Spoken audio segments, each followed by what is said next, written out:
জওয়ান তরুণেরা, ইমামে মুসলিম হুজুর শহীদ হয়ে গেছে, বাচ্চা দুটো জানে না।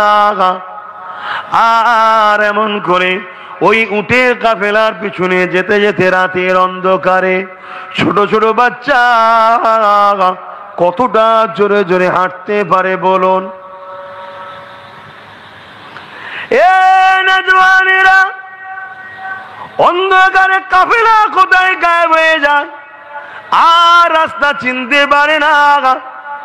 আর এমন করে খুঁজতে খুঁজতে সারা রাত জেগে জেগে যখন ফজর হয়ে যায়, ওই দুই বাচ্চা দেখে আবার কুফার জমিনে পৌঁছে গেছে। কারো যদি কোনো জায়গায় আল্লাহ মৃত্যু রাখে, সেই জায়গা থেকে পালিয়ে কেউ যেতে পারবে না। এ নওজওয়ান তরুণেরা, হযরতে মুহাম্মদ ইব্রাহিম দুই ছোট ছোট ভাই এমন করে আবার পরের দিন ওই সাহাবী আবার ওই উটের কাফেলাকে ধরিয়ে দেয়। আবার সেই একই অবস্থা, রাত্রির অন্ধকারে ওই কাফেলা হারিয়ে যায়। সকাল যখন হয় দেখে কুফাতে 3 দিনের দিনে বাচ্চা দুটো একটা খেজুরের বাগানের মধ্যে দুই ভাই বসে রয়েছে। আর এমন করে একটা মহিলা কুয়া থেকে পানি আনতে গেছে, দুটো বাচ্চাকে দেখে অবাক হয়ে যাচ্ছে। যারা যেন আকাশের চাঁদ দুটো বসে রয়েছে, শরীর থেকে এত নূর চমকাতে লেগেছে।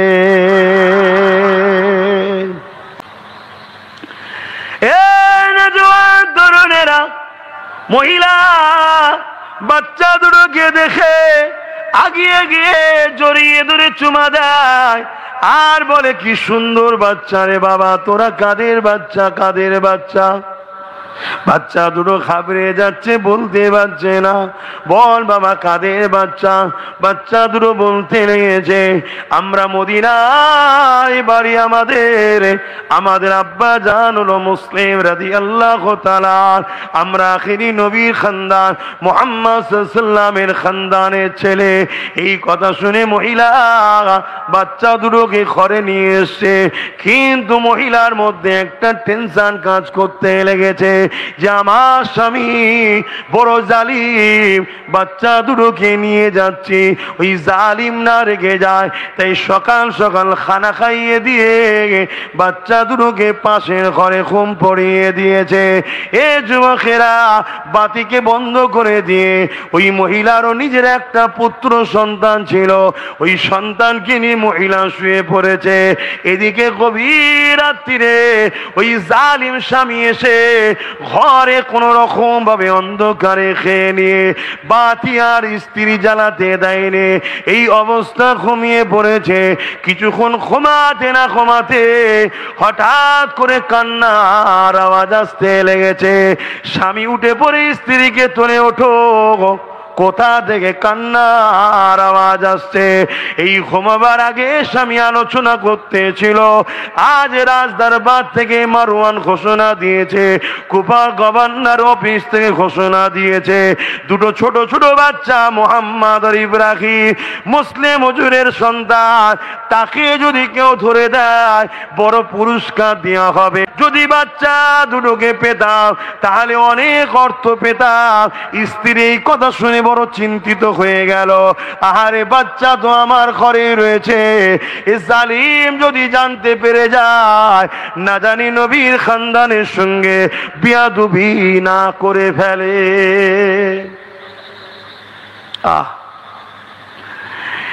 এ নওজওয়ানেরা, স্ত্রীকে যখন স্বামী তুলতে লেগে, ছোট বাচ্চার কান্নার আওয়াজ আসছে, চলো দেখি। স্ত্রী বুঝাতে লেগেছে, আরে কোথায় কার বাড়ির বাচ্চারা? স্ত্রী কাঁদছে, তুমি এত কেন পেরেশান হচ্ছ? ঘুমাও ঘুমাও। কিন্তু শয়তান শুনল না, নিজে উঠে অন্যরকম ভাবে বাতি জ্বালিয়েছে, মশলা দিয়া বাতি জ্বালিয়ে কান্না কোথা থেকে আসছে খেয়াল করতে করতে পাশের কামরা যখন দরজা খুলেছে, বাচ্চা দুটো আলোয় পুরো ঘর আলোকিত হয়ে রয়েছে। এ যুবকেরা, ওই বাচ্চা দুটোকে দেখে এই জালিম গিয়ে গিয়ে বলে, কারা গো তোমরা, এখানে কি করে এলে, কে তোমরা? পরিচয় নিতে লাগলো। ওই বাচ্চা দুটো বলতে লেগেছে, আমরা হলাম নবীর খানদান, ইমাম মুসলিম আমাদের আব্বা যান। ওই শয়তান মালাউন বেঈমান জাহান্নামের কুকুর তখন বলে, কত জায়গায় তোমাদেরকে খুঁজলাম, কত খালবি, কত খাজুর বাগান, কত জায়গা খুঁজলাম, আর তোমরা আমার ঘরে বসে রয়েছো। চলো চলো, খুব ভালো হয়েছে, সকাল হয়ে গেলে রাজ দরবারে তোমাকে নিয়ে যাব, অনেক পুরস্কার পাবো, অনেক অর্থ পেয়ে যাব। এ যুবকেরা, সকাল হয়ে গেল, বেঈমান আর ঘুমালো না। স্ত্রী বুঝাতে লেগেছে, আহারে যেই মুখে কলেমা পড়ো সেই মুখে নবীর খানদানের সঙ্গে বিয়াদুবি করো না। সেদিন যদি মুসলমান নবীর খানদানে দুটো বাচ্চাকে না ছাড়ে, আজকের মুসলমান আমার বাপ মা তুলে গাল দেবে, এটা আশ্চর্যের কিছু নয়। কি দেয় না দেয় না আমাকে গাল? কি গো বলবেন তো? সেদিন দেখলাম কলকাতায় একটা মিটিং হলো, মুখ ভর্তি দাঁড়ি, গাল দিচ্ছে, দেখলেন না? দেবে, কিছু করার নেই, কিছু করার নেই। আমরাও খানদানের রসুল, আলহামদুলিল্লাহ। তবে অনেক পরে, ছোট হুজুর যতটা দাদা হুজুরের আওলাদ, আমরাও দাদা হুজুরের আওলাদ, কিন্তু একটু হলো জেরক্সে জেরক্সে জেরক্স হচ্ছে, তাই তো নাকি? তাহলে সেই যে ইমাম মুহাম্মদ আর ইব্রাহিম, ওই যে বাচ্চা দুটো খানদানের রসুল, তিনাদের যে মাকাম আর আমাদের মাকাম তো এক নয়। তা তাদের বিরুদ্ধেও যদি মুসলমান লাগে, তাহলে আমাদের বিরুদ্ধে লাগবে না? লাগবে না? আর লড়াই সেই একটাই, ক্ষমতার দখল, গদির দখল, অন্যায়ের পক্ষে আর ন্যায়ের পক্ষে। এ নওজওয়ানেরা, এমন করে বাচ্চা দুটো বুঝাতে লেগেছে, আপনি আমাকে এজিদের কাছে মমন করে মারওয়ানের কাছে নিয়ে যাবেন না, মদিনায় আমার আম্মা জানের কাছে নিয়ে যান। মদিনার মক্কার মানুষেরা আমাদের জন্য সব কিছু আপনাকে দিয়ে দেবে, সোনা দানা ধন দৌলত যা লাগবে দেবে, আপনি আমাকে মদিনায় আম্মার কাছে নিয়ে যান। এ নওজওয়ান তরুণেরা, স্ত্রীও বুঝাতে লেগেছে, বাচ্চা দুটোকে দেখেও কি মায়া লাগে না? নবীর উপরে কলেমা পড়ো, সেই নবীর খানদানের বাচ্চা দেখেও কি মায়া লাগে না? যদি ধন দৌলত এতই লাগে, বাচ্চা দুটো বলছে তো দেবে, মদিনায় তাদেরকে নিয়ে যাও। কিন্তু জালিম শুনল না। সকাল হয়ে যাবার পর বাচ্চা দুটোর হাতকে বেঁধে, আহারে নবী খানদানকে বেঁধে সে টেনে টেনে নিয়ে যেতে লেগেছে। স্ত্রী এসে বাধা দিল, স্ত্রী এসে বলতে লাগলো, পরের বাচ্চাকে জালিমের মুখে তুলে দিবার আগে নিজের বাচ্চাকে তুমি জালিমের হাতে তোলো। এই বলে নিজের বাচ্চাকে সামনে দিয়ে দিল। তুমি যদি নিজের বাচ্চাকে পারো, তবেই তুমি এই বাচ্চা দুটোকে নিয়ে যাও। জালিম অর্থ লোভে, সম্পদের লোভে, এই জন্যই তো প্রবাদ বাক্য আছে, লোভে পাপ, পাপে মৃত্যু। লোভ ইসলামে হারাম কেন বলা হয়েছে? রাসূলুল্লাহ তাই বলে দিলেন, আখরি জামানে আমার উম্মত বড় মার খাবে। এই মার খাওয়ার কারণ হবে দুটো। একটা হলো আল্লাহকে ভয় না করে দুনিয়াকে ভয় করবে, জালিম শাসককে ভয় করবে, মৃত্যুকে ভয় করবে। আর দ্বিতীয় নম্বর হলো তারা লোভী হয়ে যাবে। এই দুটো কারণে আখরি জামানায় রাসূল বলছেন ক্ষুধার্ত পশুগুলো যেমন খাদ্যের তালির উপরে ঝাঁপিয়ে পড়ে, আমার উম্মতের উপরে একদল জালিম ঝাঁপিয়ে পড়ে পড়ে মেরে দেবে। তাবরেজকে মারলো কিভাবে, সানাউলকে মারলো কিভাবে, জুনায়েদকে মারলো কিভাবে। ভাই ওরা কি ফুরফুরা সিলসিলার নাকি? এখন আবার সিলসিলা হয়তো। হ্যাঁ, আমি আমার সিলসিলা দাদা হুজুরকে মানি, কিন্তু আমরা আরেক দিক দিয়ে আমরা সবাই মুসলমান তো নাকি, আমরা সবাই নবীর উম্মত তো। তাহলে সেই জায়গায় তো আমাদেরকেও বোঝা দরকার যে তুই তোর হুজুর উস্তাদে থাকবে যা, তুই তোর আমির শায়েখ সিলসিলালে থাকবে যা, কিন্তু জুলুম যখন হবে মুসলমান দেখলেই হবে আমাদের কে খাওয়া দরকার আছে না না। কিন্তু দেখো এখনো সেই একই অবস্থা, একই অবস্থা। এ নওজওয়ানেরা, এই জালিম এত লোভে পড়ে গেল, এই জালিম নিজের বাচ্চাকে, অস্ত্র ছিল কোমরে তরোয়াল, বার করে এক কোপ দিল, বাচ্চা দুটুকরো হয়ে গেল। হাইরে দুনিয়া, ধন দৌলত নিয়ে কোথায় যাবি? মানুষ তো সোনা দানা টাকা পয়সা খাইনে রে, সামান্য কিছু তো মানুষ খায়, কিন্তু এত নেশা, ওই নেশায় পড়ে নিজের বাচ্চাকে পর্যন্ত ধর থেকে কল্লা আলাদা করে দিল। এই দৃশ্য দেখে স্ত্রী সামনে আগিয়ে এসেছে, তুমি আমার বেঁচে থাকা অবস্থায় বাচ্চাকে নিয়ে যেতে পারবে না।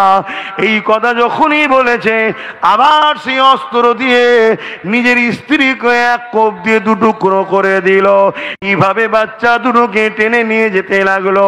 রাস্তায় নানান ভাবে বাচ্চা দুটো কাঁদে আর বলে, তোমরা আমাকে মক্কায় নিয়ে চলো, মদিনায় নিয়ে চলো, যা ধন দৌলত লাগবে মক্কা মদিনার মানুষেরা তোমাকে দিয়ে দেবে। এই জুলুম আমাদের সঙ্গে করো না গো, এই অত্যাচার আমাদের সঙ্গে করো না গো।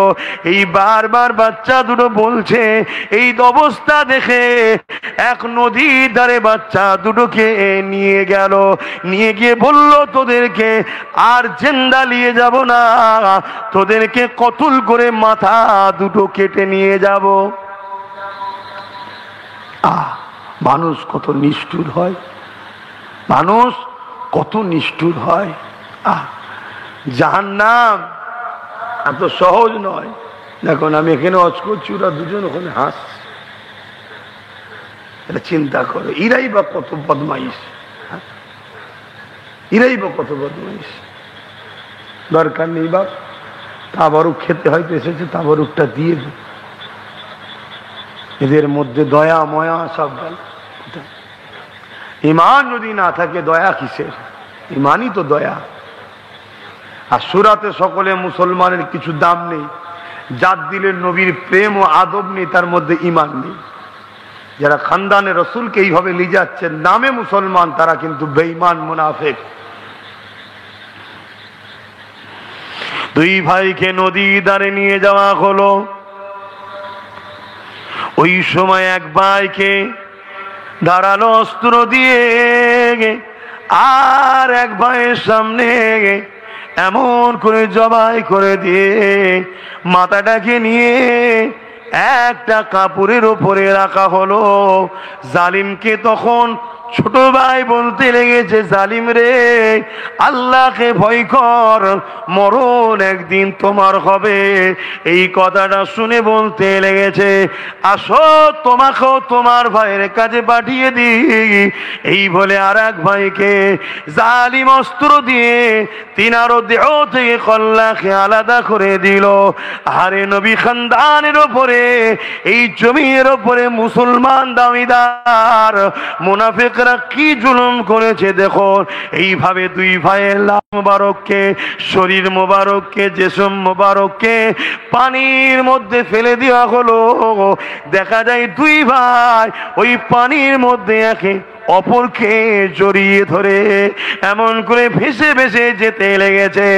এ যুবকেরা, এই জালিম মালাউন বেঈমান জাহান্নামের কুকুর নবী খানদানের দুটো ছোট ছোট বাচ্চার শের মোবারককে কেটে নিয়ে মারওয়ানের দরবারে চলে গেল।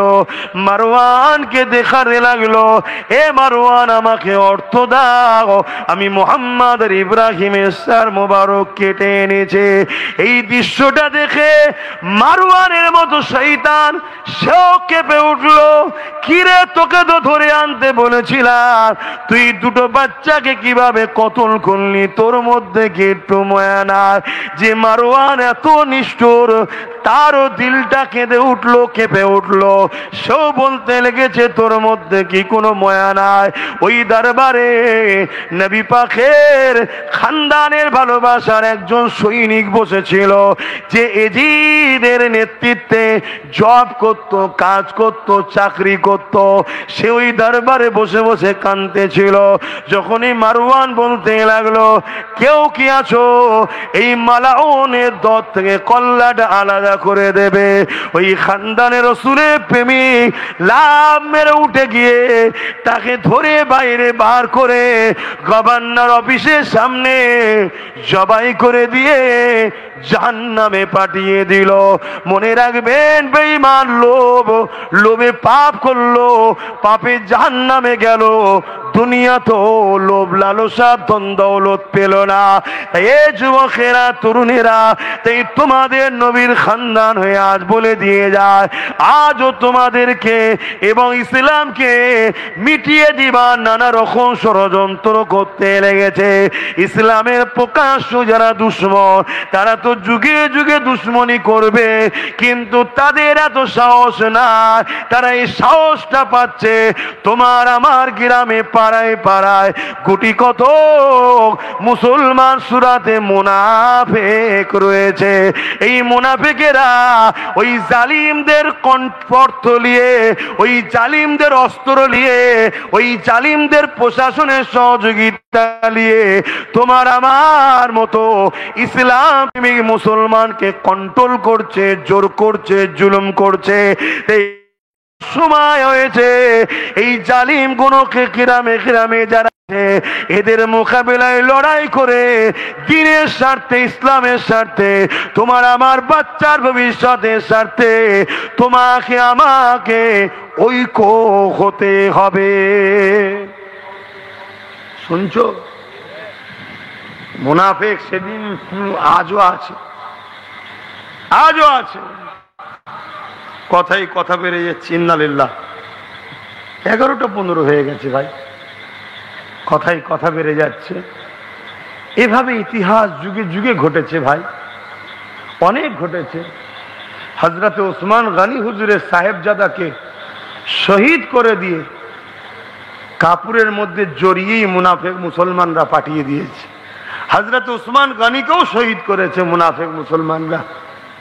অতএব প্রকাশ্য দুশ্মন যত শক্তিশালী হোক না কেন, তোমার আমার কিছুই করতে পারবে না যদি ঘরের ভেতরের গাদ্দার মুনাফিক গুলো ওদের সাথ না দেয়। আমার ঘরে গাদ্দার আছে, দেখলেন না মিডিয়ায় গত 3 দিন আগে এই বাংলার 3টে গাদ্দার চুপি চুপি গিয়ে শাসকের সঙ্গে সেটিং করছে, আমাদেরকে নতুন করে আবার বোকা বানিয়ে শাসকের কোলে তোলার জন্য। তাই বলবো, দিনের স্বার্থে, সমাজের স্বার্থে, গরিবের স্বার্থে, নিজের অধিকারের স্বার্থে সংগঠিত হন।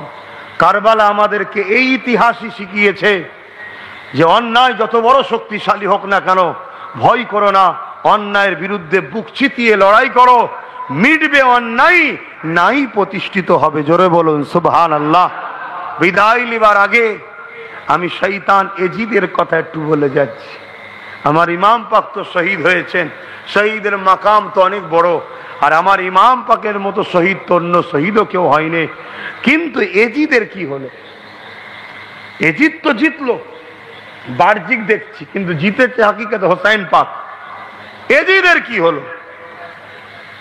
এজিদ মদিনাকে তারপরে বায়াতের জন্য চাপ দিল। ইমাম হোসেন পাক শহীদ হওয়ার পর মদিনাতে 10,000 সৈন্য পাঠিয়েছিল এজিদ। মন দিয়ে শুনবেন, কত? 10,000। মদিনার নববী শরীফে 3 দিন খচ্চর গাধা ঘোড়াকে বন্দি করে নামাজ আজান ইকামত বন্ধ করে দিয়েছিল এজিদ, এবং তার সৈন্যদেরকে মদিনা 3 দিন হালাল করে দিয়েছিল, যা খুশি করো। মদিনার সাহাবা হুজুরদের পরিবার এবং মদিনাবাসীদের মা বেটিদের ইজ্জত আবরু বেহুরমাতি থেকে শুরু করে, কাতলে আম থেকে শুরু করে, নবীর মদিনাতে খচ্চর গাধা বাঁধিয়ে নামাজ বন্ধ করে পিশাব পায়খানা করিয়েছিল এজিদ। শুনছেন তো নাকি? আজ কিছু দাড়ি টুপি আর পড়ে আলেম উলামা সেজে এজিদের দালালি করে এই সমাজে। সোশ্যাল মিডিয়ায় দেখবেন এজিদকে বাঁচাতে চায়। এরা এজিদের অবৈধ সন্তান, এরা জাহান্নামের কুত্তা হবে, এরা এজিদের সাথেই থাকবে। শুনছেন তো নাকি? ওই সময়ে এমন করে মক্কার মানুষেরা আবার এজিদের এই কথা শুনে মদিনার নববীকে বেইজ্জতি করছে, এজিদের বিরুদ্ধে বিদ্রোহ ঘোষণা করে। এজিদ তখন সৈন্য পেটিয়ে আবার মক্কার উপরে হামলা করে, আর মক্কার কাবার গিলাফে আগুন ধরিয়ে দেয় এজিদ। শুনছেন? এই যখনই আগুন ধরিয়েছে, সঙ্গে সঙ্গে এজিদের ওখানে কাবার গিলাফ পুড়ছে, এদিকে এজিদের ভেতরে পুরার থেকেও কঠিন জ্বলন শুরু হয়েছে। এটা কয়েকদিনের ঘটনা, বেশি দিন নয়, কয়েকদিন, কারবালার কয়েকদিন পরেই। আর এই জ্বলনের তাপ, এই জ্বলনের মাত্রা প্রতিদিন যাচ্ছে, বেড়েই যাচ্ছে। এজিদ চিৎকার চেঁচামেচি করে। এজিদকে তার সৈন্যরা নানা রকম মদ খাওয়ায়, এক একদিন এক একটা করে নারী দেয়, যাতে করে এই সব নিয়ে এজিদ এই জ্বলনটাকে ভুলতে পারে। কিন্তু কোনোভাবে এজিদের জ্বলন কমছে না। পানির পিপাসা লাগে, কারবালায় আহলে রসুলদের পানি দেয় না, পানি সামনে আসে, যখন পান করে পিপাসার চোটে জ্বলনটা আরো বেড়ে যায়। বলুন সুবহানাল্লাহ, বলুন আল্লাহু আকবার।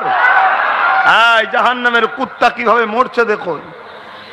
খানদানে রসুলদেরকে পানি দেয়নি, পানিও সামনে রয়েছে, পান করাতে বিপদ, আরো জ্বলন বাড়ছে, বিপাশায় বুক ফেটে যাচ্ছে, পানির জ্বলনের চোটে পানি পানও করছে না।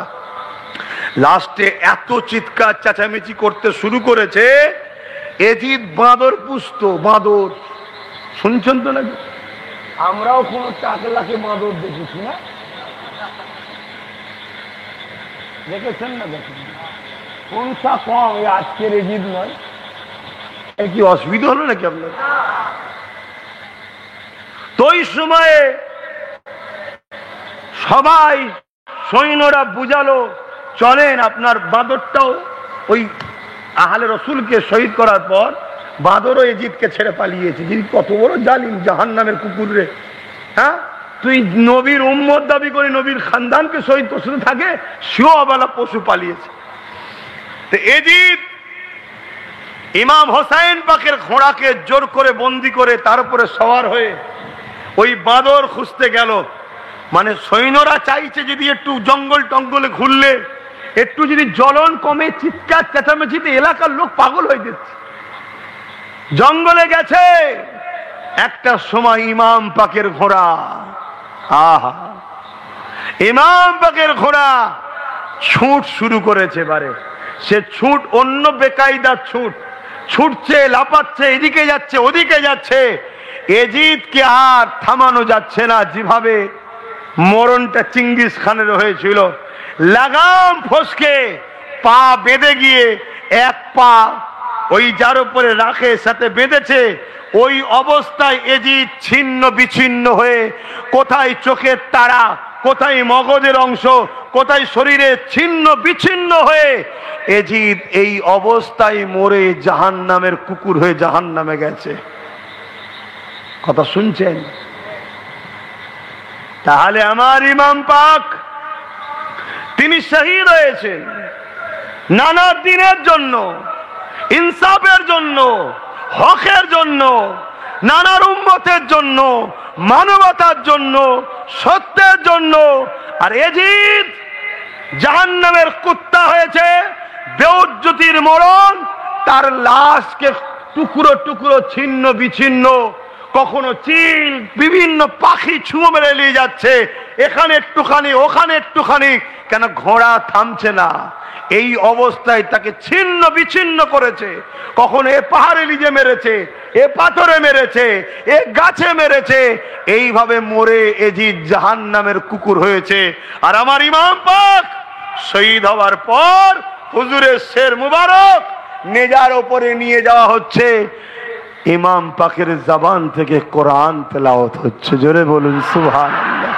সবাই দেখছে, রাস্তার দুদিকে সবাই দেখছে, আর ইমাম পাকের শের মুবারক থেকে নূরের আলো আল্লাহর আরশের দিকে যাচ্ছে। জোরে বলুন সুবহানাল্লাহ। ধর্মের জায়গায় এসেছো, ভালোভাবে বসো। ছোট্ট ছোট্ট ছেলেদের হাতে ফোন, পড়াশোনায় সব বেকার। আর এমনি আমাদের যে স্কুলগুলো, স্কুলে তার পড়া হয় না। পড়া হয় কোন স্কুলের মাস্টার তার বাচ্চাকে স্কুলে পড়ায়, খোঁজলাও তো দেখো তো। তার মাস্টারও জানে এখানে থাকলে আমার ছেলেটা ধর্মের ষাঁড় হবে, বেকার কিছু কাজের নাই, ওই রাস্তায় ঘুরে ঘুরে বেড়াবে। এত বলার পর দেখো, ওই দেখো এক দাদা ফোন করছে, দেখো গাধাটাকে দেখো। আমি চাই এসব দূরে থাকুক, ভালো থাকুক, সলিড থাক। কারণ দুষ্টু গরুর থেকে শূন্য গোল ভালো। আমি কাউকে গরু বলছি না, কিন্তু মাঝে মাঝে লাথি খেতে হয় তো, ওই জন্য বলছি। ও সামনে বসে আছে, আমায় দেখবে, তারাও মোবাইলের দিকে চেয়ে আছে, মোবাইলের দিকে চেয়ে আছে। কি আজীব মানুষ। হ্যাঁ, আর একটা কথা হচ্ছে, সেটা শোন মন দিয়ে, আদব কায়দা আমাদের কোথায়? একজন ইমাম ছিলেন, মসজিদের ইমাম নয়, মসজিদে ইমামকে সগীর ইমাম বলা হয়, ছোট ইমাম। কবির ইমাম যারা ইলম দান করে, দ্বীন মানুষকে শিখায়। জগৎ বিখ্যাত এক আলেমে দ্বীন ইমাম ছিলেন। তিনি তিনার ছাত্রদেরকে হাদিসের দার্স দিচ্ছেন, শিক্ষা দিচ্ছেন। আর এমন সময় বিচ্ছু একটা, ওই যে কি বলে ওকে, যে কোনো কামড়ালে মানুষ মারাও যায়, কাকড়া বিছে কামড়াচ্ছে।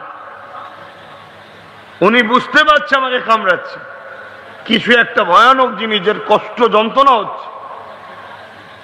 উনি হাদিসের দার্স দিয়েই যাচ্ছে।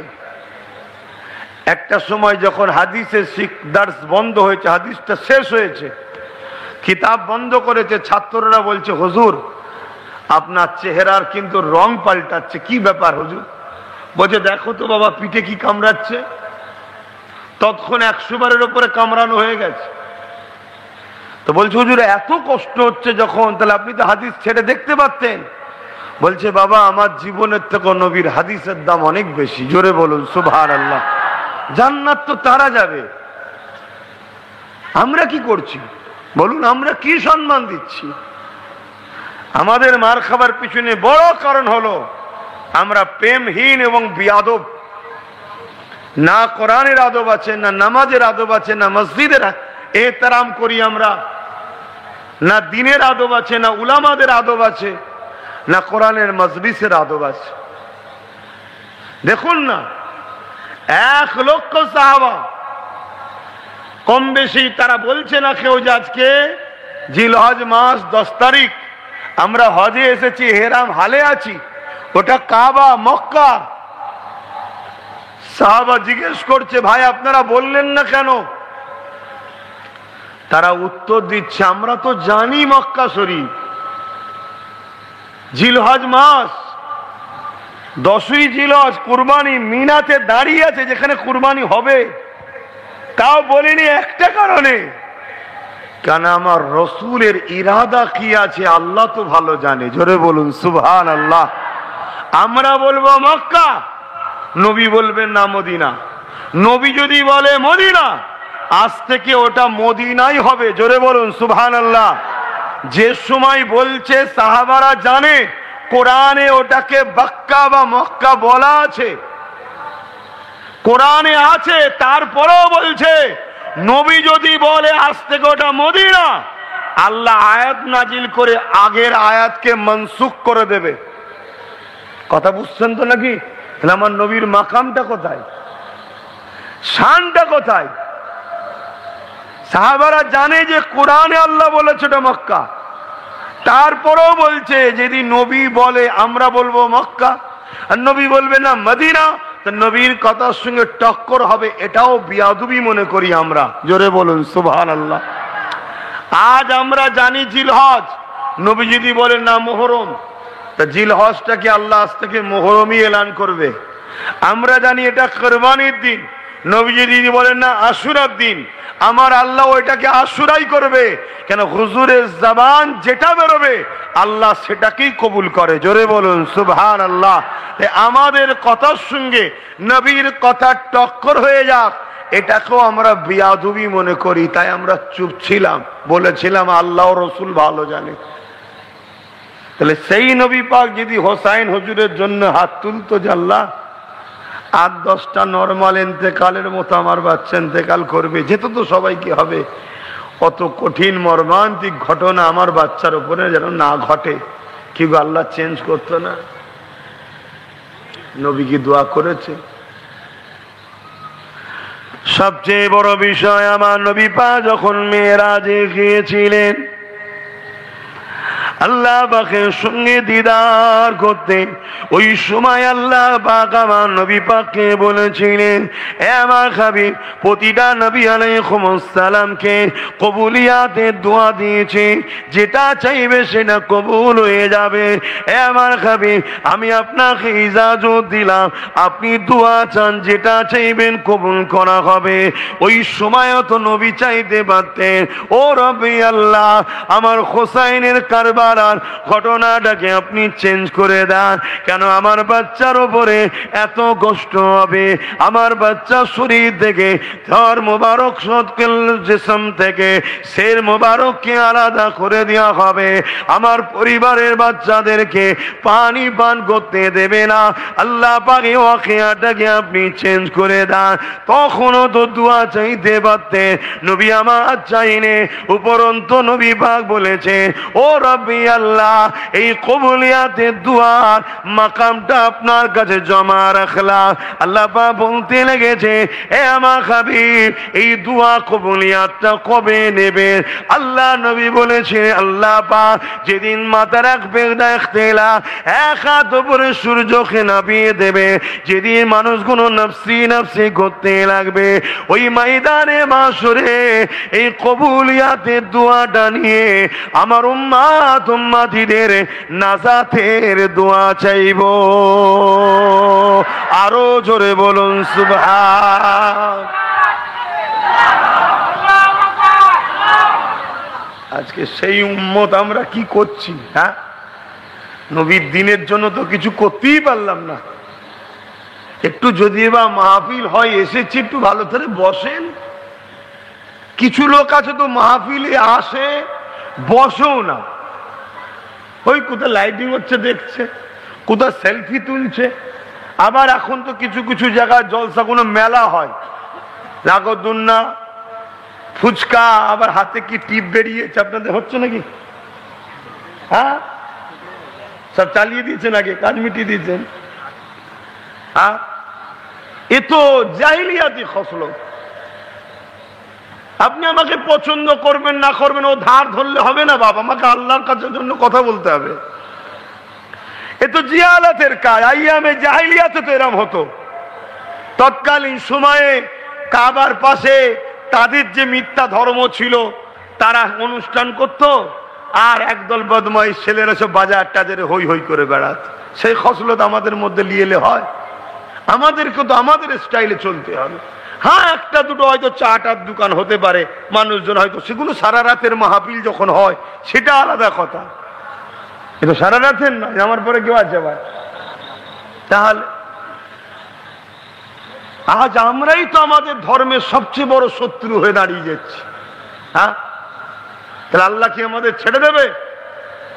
যে দিনটা বাঁচাতে গিয়ে নবী পাক সাল্লাল্লাহু আলাইহি সাল্লামের দান্দা মোবারক শহীদ হয়েছে, পুরো রক্তেতে রাসূল পাক সাল্লাল্লাহু আলাইহি ওয়াসাল্লাম ভিজে গেছে এবং নবী পাক সাল্লাল্লাহু আলাইহি ওয়াসাল্লামের সবথেকে বড় পিয়ারা ইমামে হাসান হোসেন, তিনাদেরকে কুরবানি হতে হয়েছে। তিনাদের মধ্যে থেকে হযরতে হোসাইন পাক আল্লাহ নবী কত ভালোবাসতেন, কত পিয়ার করতেন। আল্লাহ নবী একদিন ইমামে হযরতে খাতুনে জান্নাতে ঘরের পাশ দিয়ে যেতে লেগেছে, এমন সময় ঘরের ভেতর থেকে কান্নার আওয়াজ আসছে। আল্লাহ নবী বলতে লাগলে, এ ফাতেমা রেখে খাদে খাতুনে জান্নাত বলতে লাগলে, আব্বা জান হযরত হোসেন কাঁদতে লেগেছে। আল্লাহ নবী ইমামে হোসেনকে কোলে তুলে নিলে, নিবার পরে নিজের জিহ্বা মোবারককে বার করে, ইমামে হোসেন তখন ছোট ছিলেন, তিনার গালের মধ্যে দিয়ে দিল। ইমামে হোসেন নানা জানের জিহ্বা মোবারককে চুষতে লেগেছে। হযরত খাতুনে জান্নাত বলতে লেগেছে, আব্বা জান কি করতে লেগেছে? আল্লাহ নবী বলেছিল, ফাতেমা রে, তোমার এই বেটাটাকে কারবালার মাঠে আমার উম্মতের এক শ্রেণীর উম্মত মুনাফিকেরা বড় কষ্ট দেবে, বড় জুলুম করবে, পানি পর্যন্ত আটকে দেবে। এ ফাতেমা রে, আমার এই বাচ্চাটাকে আর কোনো দিনের জন্য পিপাসা লাগবে না।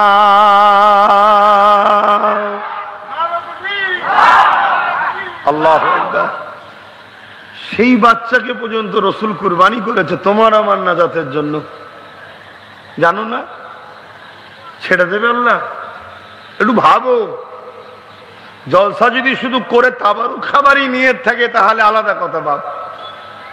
আর যদি বলে যায় না, তাবারুক একটা নিয়ামতের জিনিস, দানে দানে প্রতিটা এতে নেকি আছে, মানুষকে খাওয়ানো সওয়াবের কাজ, ওই জন্য করছি, আলাদা কথা।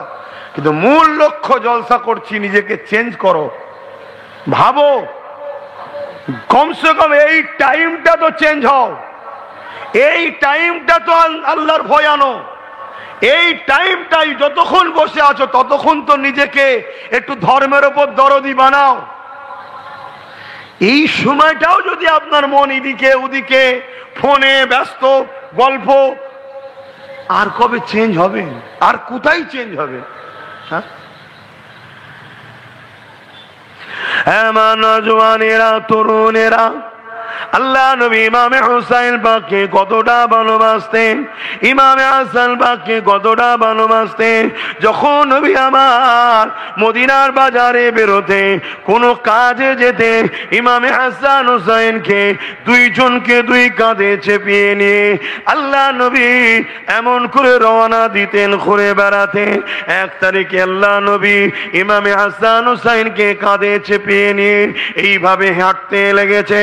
হযরত ওমর ফারুক দেখতে পেয়ে গিয়ে এমন করে তার প্রশংসা করতে লেগেছে যে সওয়ারিটা বড় দামি, অর্থাৎ আমার রাসূলুল্লাহর প্রশংসা করতে লেগেছে। আল্লাহ নবী দেরি করলো না, সঙ্গে সঙ্গে বলতে লাগলো, ও হযরত ওমর, আপনি সওয়ারিটা দেখছেন, সওয়ার দুটোকে কি দেখতে পেলেন না? আমি রাসূলুল্লাহ জানিয়ে দিই, সওয়ারি কি আল্লাহ যেমন দামি করেছে, সওয়ার দুটোকেও আল্লাহ পাক দামি করেছে। এ নওজওয়ান তরুণেরা, আল্লাহ নবী এত ভালোবাসতেন, সর্বসময় সাথে করে নিয়ে ঘুরতেন। এক তারিখে রাসূল আমার জুম্মার দিনে মদিনার নববীতে খুতবা দিতে লেগেছে। এই খুতবা যখন দিচ্ছে, এদিকে রাসূলের পাক সাল্লাল্লাহু আলাইহি ওয়াসাল্লাম ওই চোখে দুই তারা, ইমামে হাসান হোসেন নতুন নতুন জামা কাপড় পরে, দুই ভাই টলমলো অবস্থাতে, কেননা তখন ছোট ছিলেন, পা কখনো কখনো ইদিক উদিক পড়ছে, এই পড়ে যাবে আবার আগাচ্ছে। এই দৃশ্য যেই নবী পাকের নজরে পড়েছে, এ শুনে রেখে দাও জনজানের সুলতান, নবীদের নবী খুতবাকে বন্ধ করে দিয়ে মেম্বার থেকে নেমে গিয়ে মদিনার নববীর গেটের গোড়ার বাইরে বেরিয়ে ইমামে হাসান হোসেনকে কোলে তুলে নিয়ে এসে মিম্বারে বসিয়ে তারপরে আবার খুতবা দেয়।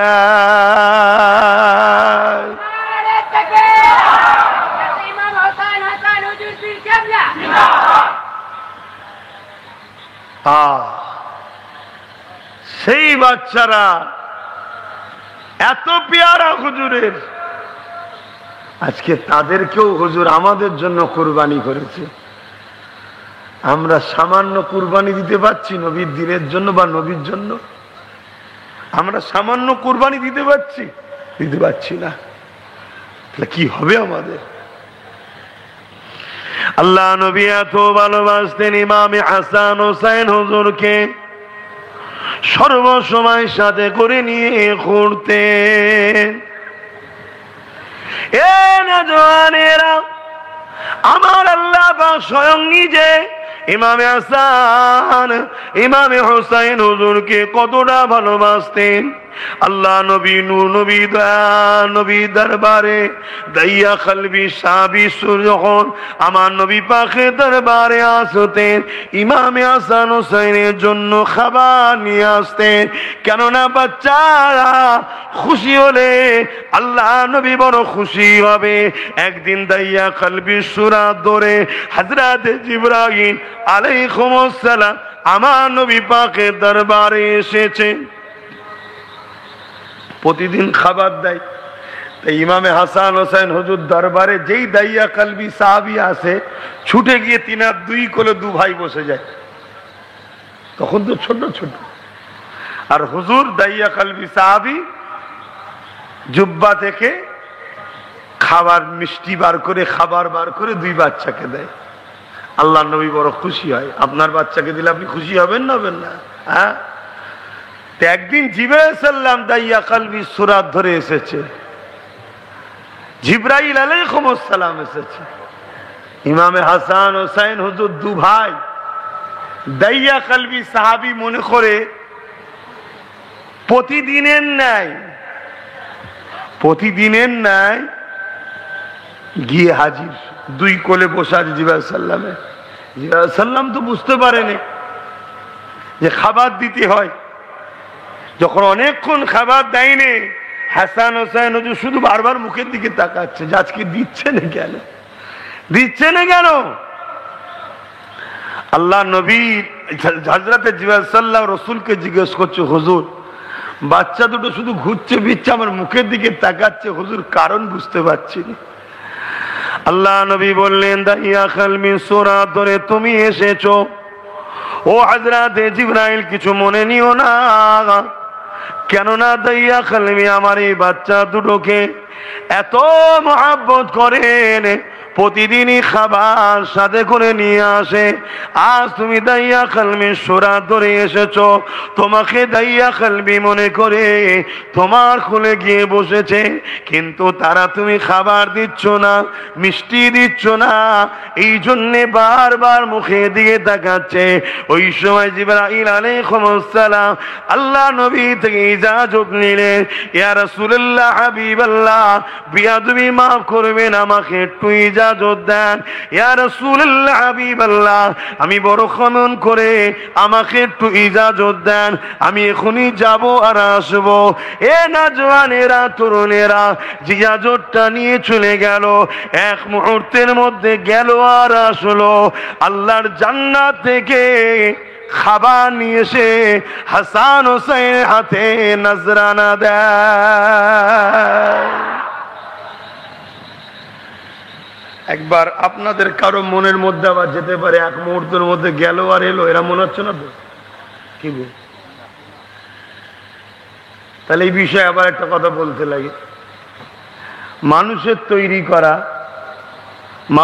তৈরি করা কারেন্টের সুইচ এখানে দাও, চোখের পালক ফেলার আগে লাইট জ্বলে। ওই তারের মধ্যে দিয়ে বিজ্ঞান বলছে একটা বিদ্যুৎ নামক শক্তি যায়, সৌর শক্তি একটা যায়, যে সেটাকে জ্বালায়। মানুষের তৈরি তো স্রষ্টার ক্ষমতায় জিবরাইল আলাইহিস সালাম একদিন আমার নবীকে বলেছিলেন, কে আগে জান্নাতে পৌঁছাতে পারে। জিবরাইল আলাইহিস সালামের সঙ্গে রাসূল পাক সাল্লাল্লাহু আলাইহি ওয়াসাল্লামের কম্পিটিশন হলেন। আল্লাহ নবী পাগড়িটা নিলেন, একটা প্যাঁচ মারতে শুরু করলে রওনা দিল জিবরাইল। দ্বিতীয় প্যাঁচ মারার আগে রাসূল পাক জিবরাইলের যাওয়ার আগে জান্নাতে গেলেন। জোরে বলুন সুবহানাল্লাহ। জিবরাইল সাল্লামে 500-র উপরে ডানা রয়েছে নূরের, মাত্র দুটো ডানাকে তিনি ব্যবহার করে চোখের পালক ফেলার আগে জমিন থেকে প্রথম আসমানে চলে যান। জোরে বলুন সুবহানাল্লাহ। তাই তো আমার রাসূল পাক সাল্লাল্লাহু আলাইহি সাল্লামকে আল্লাহ মেরাজের রজনীতে রাতের কিছু অংশের মধ্যে প্রথম আসমান, দ্বিতীয় আসমান, তৃতীয় আসমান, সিদরাতুল মুনতাহা, এবং সেখান থেকেও যেখানে লা মাকান কাবা কাউসাইন আবাদনা, যেখানে কোনো কিছুই নাই, কোনো ওয়াক্ত নাই, টাইম নাই, সেটা কতটা? এখান থেকে সিদরাতুল মুনতাহা যতটা, সিদরাতুল মুনতাহা থেকে সেই জায়গাটা ততটা। সেখানেও আমার নবীকে রাতের কিছু অংশে নিয়ে গিয়ে আল্লাহ দিদার দিয়েছে এবং অনেক কথা বলে রাসূলকে জমিনে পাঠিয়েছেন। জোরে বলুন সুবহানাল্লাহ। আরে এইটাই তো আল্লাহর পাওয়ার। আল্লাহর পাওয়ার তো এটাই যে মানুষ যদি তৈরি করতে পারে। আমরা দেখুন, আমাদেরকে আল্লাহ দিয়েছে এক মুহূর্তের মধ্যে চোখের পালক ফেলার আর খোলা, জমিন থেকে আসমান দেখছি, যাচ্ছে না যায় না? বিজ্ঞান বলছে এই চোখ থেকে একটা রশ্মি যায় যে আসমানে টাচ করে, ওই অতটুকু সময়ের মধ্যে আবার ফিরে এসে ব্রেনকে বলে যে আসমানের এই কালারটা এই। জোরে বললেন না সুবহানাল্লাহ? তাহলে আল্লাহ যদি আমাদেরকে এই জিনিস দিতে পারে, তাহলে জিবরাইলকে আল্লাহ সেই পাওয়ার দিয়েছে না দেয়নি? আকীদা ঠিক রাখবেন বাপেরা, নওজোয়ান তরুণেরা। হযরত জিবরাইল আলাইহিস সালাম বলেছিলেন, ইয়া রাসূলুল্লাহ, হাবিবাল্লাহ, আমাকে ক্ষমা নজরে দেখবেন। এই বাচ্চা দুটোকে আল্লাহ বা কত ভালোবাসেন জানেন? ইয়া রাসূলুল্লাহ, হাবিবাল্লাহ, আপনার কলিজা ডগরি ফাতেমা জাহরা যখন রাত 3 খুমিমন তাহাজ্জুদে নামাজে দাঁড়িয়ে যেতেন, ওই সময়ে কখনো কোনো দিনে এই বাচ্চা দুটো কেঁদে উঠতেন।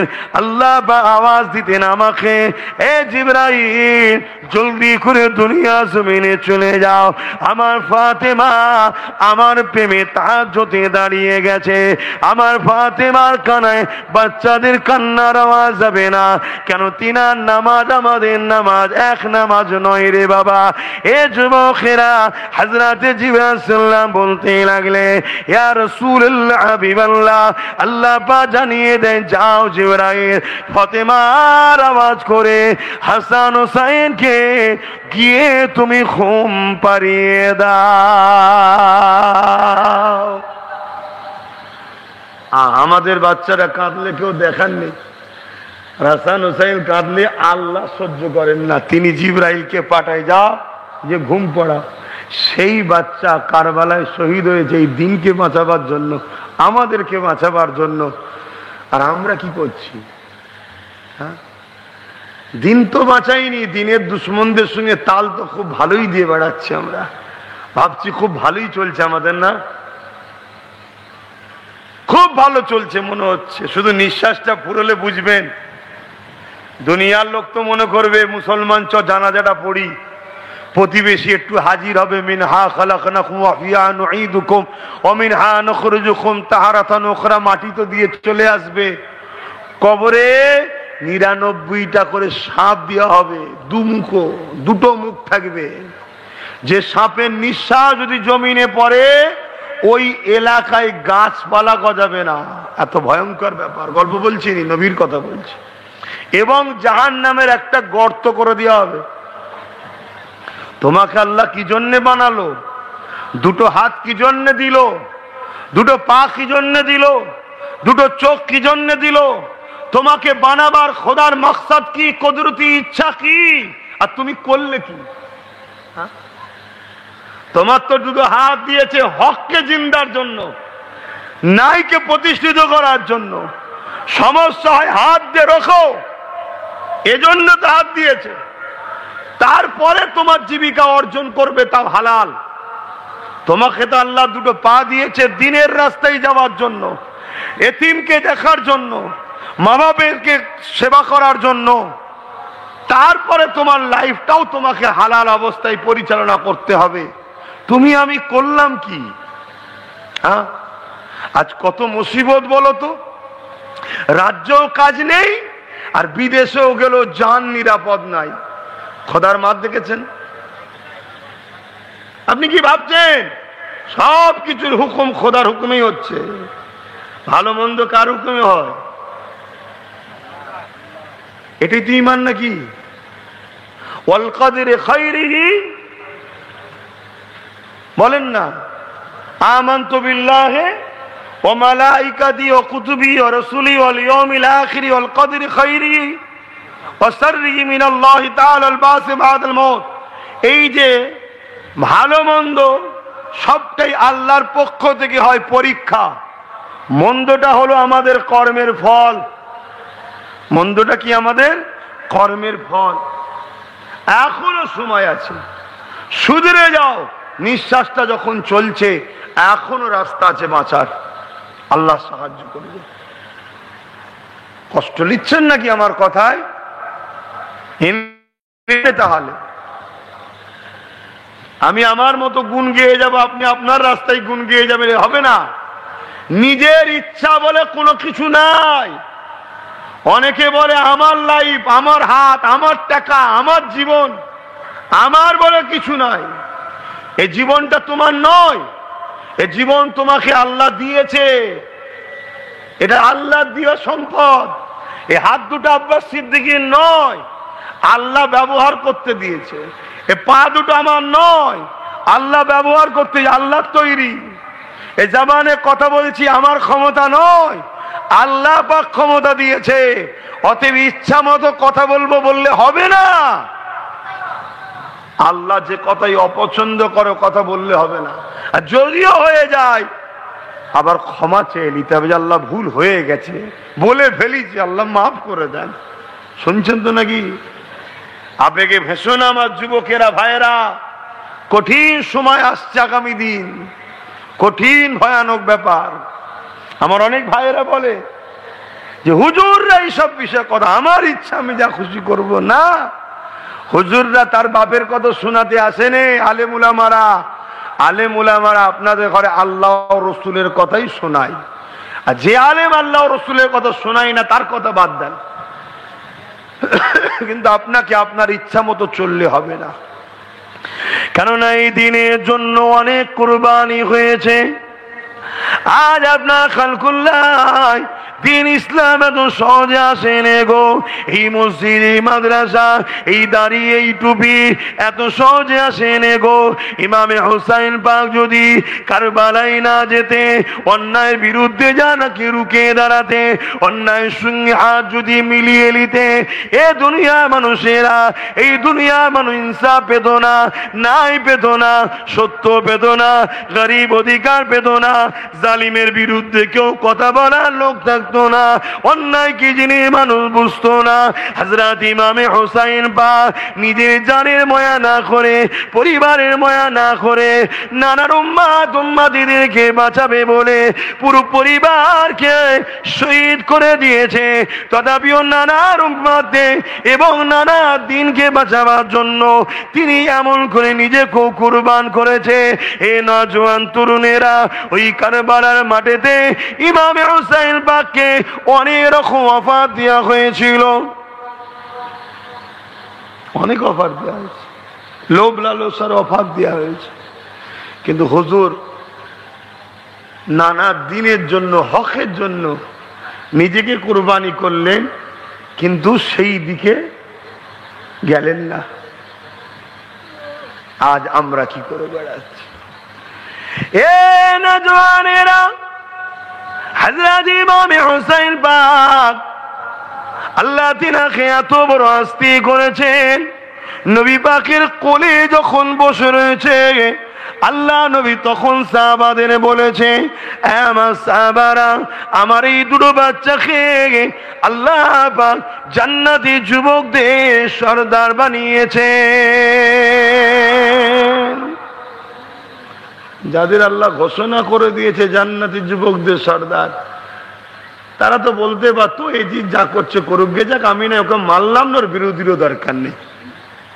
যেমন আমাদের মধ্যে এখন কিছু মুসলমানদের এই মেন্টালিটি তৈরি হয়েছে যে আমি তো অন্যায় করিনি, যে করছে করবে যাক, আমার বলার কি দরকার। আরে ইসলাম দুই শ্রেণীর লোককে জাহান্নামে দেবে ঘোষণা দিচ্ছে আল্লাহ।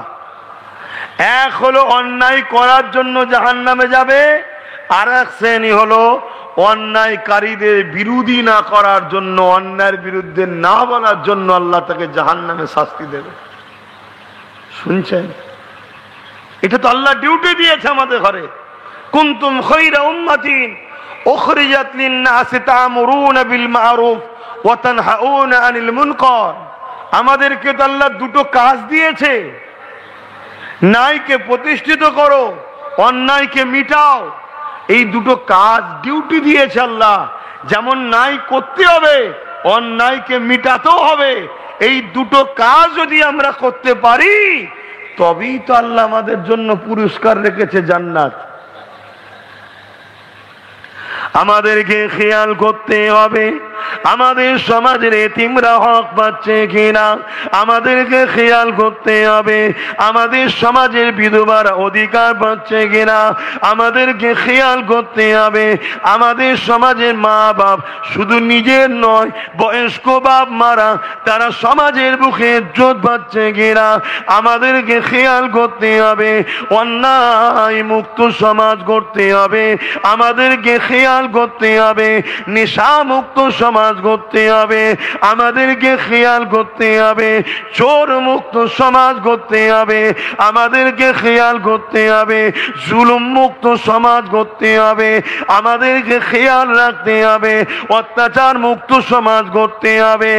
এ নওজওয়ানেরা, যদি মনে করি নামাজ পড়ে নিয়েছি, রোজা রেখে দিয়েছি, আমি তো চুরি করি না, আমি তো জুলুম করি না, যে যা করছে করুক গে যা, তাহলে মনে রাখবেন আপনার থেকে অনেক বড় নামাজি ইমামে হোসাইন পাক ছিলেন, যিনি কারবালার ওই লড়াইয়ের ময়দানেও নামাজকে তিনি কাজা করেন, কারবালার রাত্রিরে তাহাজ্জুদ কাজা করেন। এ যুবকেরা, তরুণেরা, আল্লাহ আমাদেরকে দুটো কাজ দিয়েছে, অন্যায়কে মিটাতে হবে, ন্যায়কে প্রতিষ্ঠিত করতে হবে। এটা হলো তোমার আমার ডিউটি। যদি মনে করি শুধু ন্যায় করে নিলাম, আমি হজ করে নিলাম, ইমামে হোসাইনও তো হজ করেছে, আমি দান করে দিলাম, ইমাম হোসাইনও তো দান করেছে, না না না, এখনো যেমন করেছি ইমাম হোসাইন যেমন অন্যায়ের বিরুদ্ধে ছিল আমাদেরকেও থাকতে হবে, ইমাম হোসাইন যেমন জালিম শাসকের বিরুদ্ধে ছিল আমাদেরকেও থাকতে হবে, ইমাম হোসাইন যেমন গরিবদের পক্ষে ছিল আমাদেরকেও থাকতে হবে, ইমাম হোসাইন যেমন ইনসাফের পক্ষে লড়াই করেছে, অন্যায়ের বিরুদ্ধে লড়াই করেছে, আমাদেরকেও ইনসাফের পক্ষে অন্যায়ের বিরুদ্ধে লড়াই করতে হবে। তবেই তো কিয়ামতের দিনে হোসাইন হুজুরের কাতারে দাঁড়াতে পারবেন। মাইকের আওয়াজে বুঝছেন জীবন কোন রাস্তায় চলছে? দেখো এবারে আমি দুটো প্লেন কথা বলে গেলে আমার দাওয়াত আরো বাড়বে, শুনছেন তো নাকি? কিন্তু না, আল্লাহ আমাকেও ধরবে। শুধু নামাজ পড়তে বলে যাওয়ার নাম ইসলাম নয়, নয় শুধু নামাজ পড়ো, রোজা রাখো, হজ করো, দান করো, খায়রাত করো, জিকির করো, তাসবিহ পড়ো, দরুদ পড়ো, এর নাম শুধু ইসলাম নয়। এটাও যেমন ইসলামের কথা, পাশাপাশি এটাও বলতে হবে ঘুষ বন্ধ করো। ঘুষের কারণে সমাজে কঠিনতম ব্যাধি বিমার আল্লাহ দেয়, যে বিমার ওষুধ পাওয়া যায় না, ওষুধ তৈরি করতে করতে আর একটা ব্যাধি এসে যায়। আজকে ঘুষ ছাড়া সমাজ আছে? এই ঘুষ যে দেয় সেও পাপী, যে নেয় সেও পাপী, কিন্তু বিপদে পড়বে তারাও যারা ঘুষ দেয়ও না, লায়ও না, তারাও বিপদে পড়বে। কেন? তারা বিরোধী করে না। কেন? রুখতে হবে, রুকার নাম ইসলাম। আমার বুঝতেন তো নাকি? আমি যদি শুধু বলে দিই ঘুষ খেও না, এটা পুরো ইসলাম বলা হলো না। কি হলো তোমার আবার? তোমার আবার কি সমস্যা হলো? আমি যদি বলি, আর আমার নজরেও পড়ে যাচ্ছে, নজরে না পড়লে মিটে যেত, যে যার কবরে জবাব দিবি বাবা। ঘুষ খেও না শুধু বললে হবে না, ঘুষকে বন্ধ করতে হবে। বাপেরা, নজওয়ান তরুণেরা, আমার নবী পাকের প্রেমিকেরা, আমার ইমামে হোসাইন পাক তিনার কাছে যখন মেসেজটা চলে এলো, ও হযরত ইমামে হোসাইন পাক এজিদ জোর করে খলিফা দাবি করেছে এবং আপনাকেও বায়াত দিতে চাইছে, আপনার মতামতটা কি?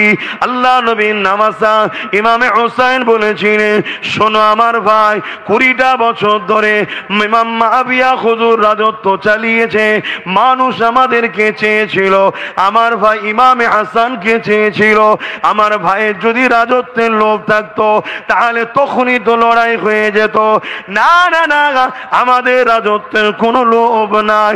কিন্তু এজিদ সারাবি, এজিদ হলো চরিত্রহীন, এজিদ হলো জালিম, এজিদ হলো অত্যাচারী।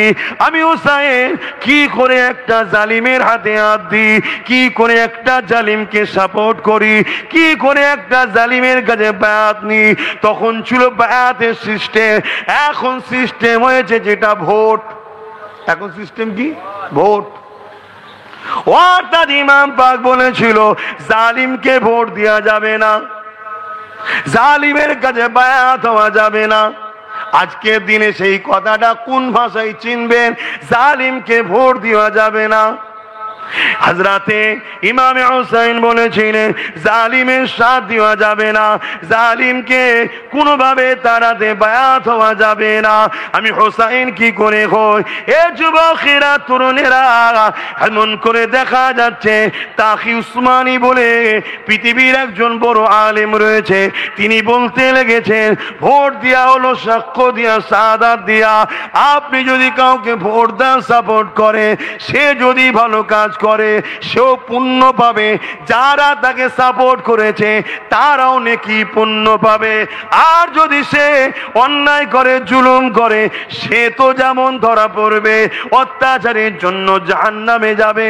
যারা তাকে সাপোর্ট করে কামিয়াবি করেছে তারাও সমানভাবে জাহান্নামে যাবে, ধরা পড়বে। শুনছেন তো নাকি? এবারে বলবেন যে হুজুর এই ওয়াজ করার কি দরকার? তো কোনটা দরকার কোনটা দরকার না যদি তুমি বুঝে যাও,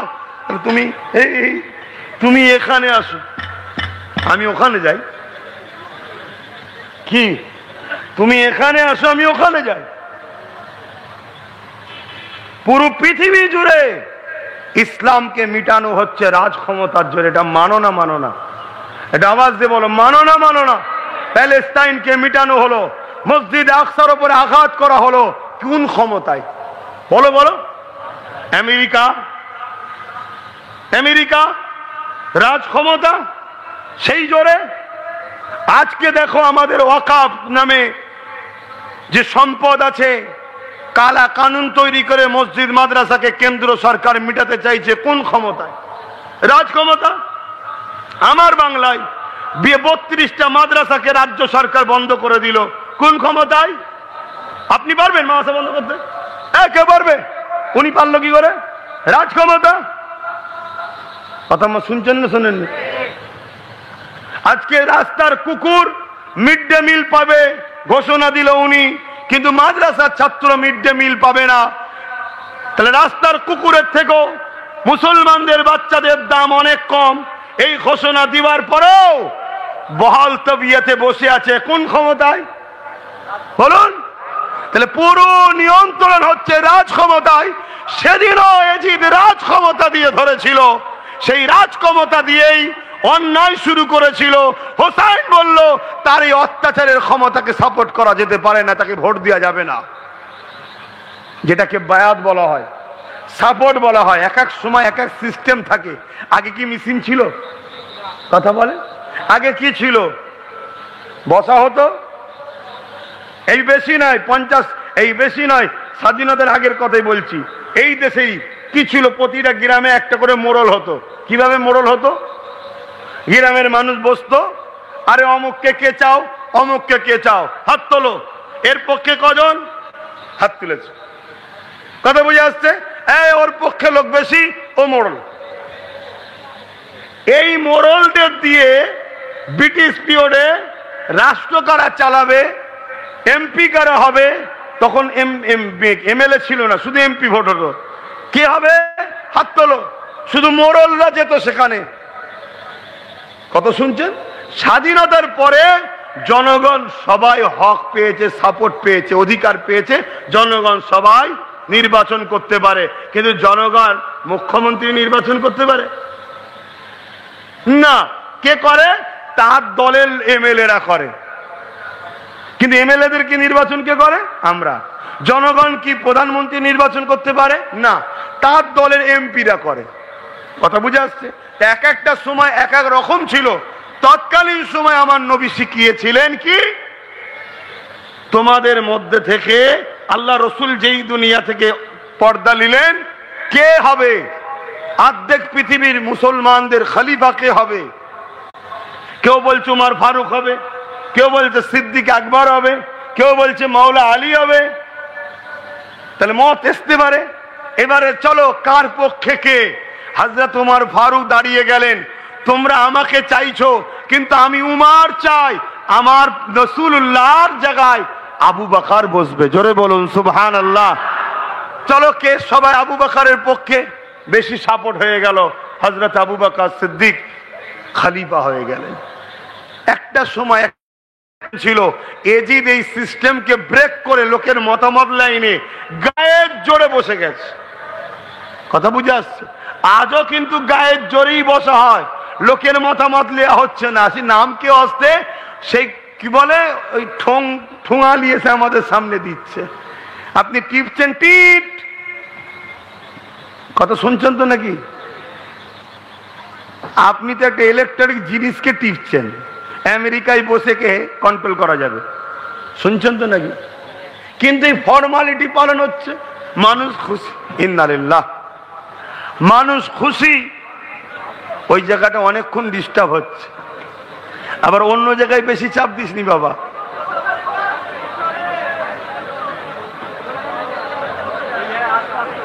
আচ্ছা হয়ে গেছে, আর 57 হয়ে গেছে।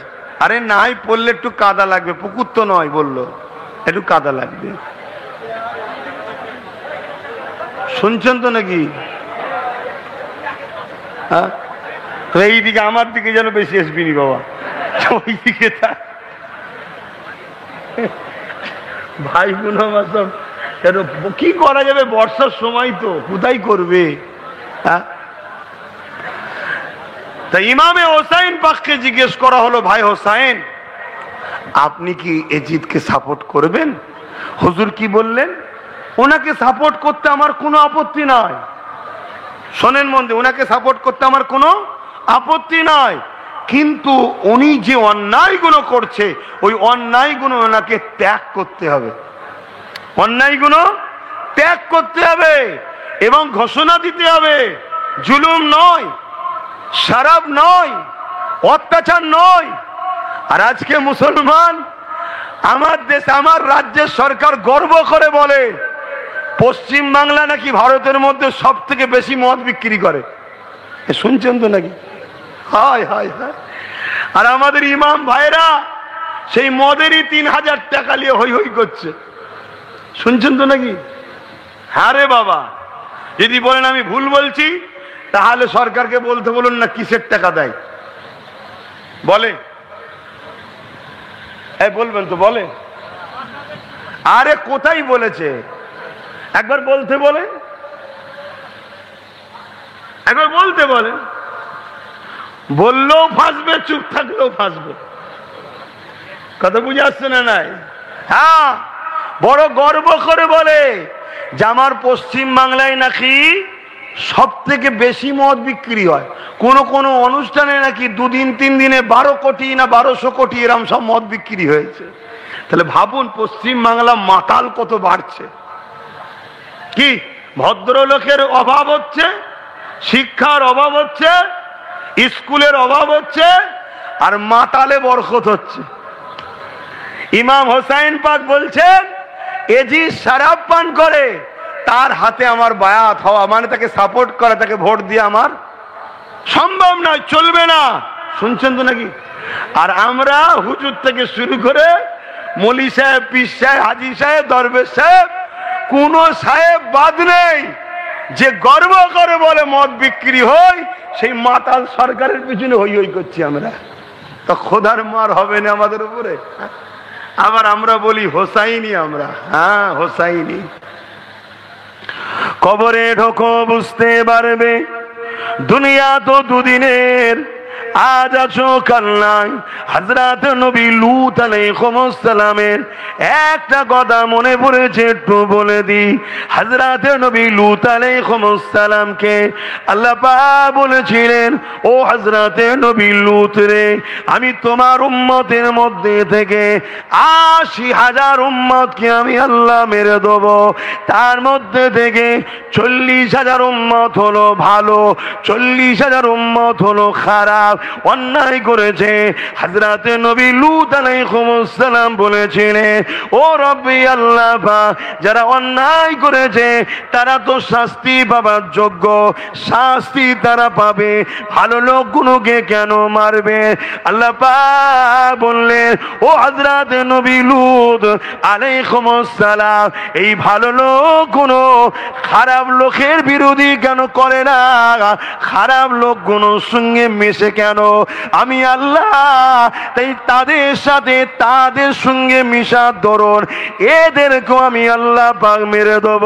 হাদিস পাকে ঠিক এরকমই রয়েছে, দুনিয়ায় যে যার সঙ্গে থাকবে, অন্যায়ের সঙ্গে থাকবে, জুলুমের সঙ্গে থাকবে, মিথ্যার সঙ্গে থাকবে, অত্যাচারের সঙ্গে থাকবে, যে যার সঙ্গে থাকবে, কিয়ামতের দিনে তার সঙ্গে তার হাসর নাসর হবে। আর দুনিয়ায় কেউ যদি সত্য সঙ্গে থাকে, ইনসাফের সঙ্গে থাকে, ন্যায়ের সঙ্গে থাকে, মানবতার সঙ্গে থাকে, মজলুমের সঙ্গে থাকে, আল্লাহর সৃষ্টির সেবার সঙ্গে থাকে, মনে রাখবেন কিয়ামতের দিনে তাদেরও হাসর নাসর আল্লাহর পেয়ারা বান্দাদের সঙ্গে হবে।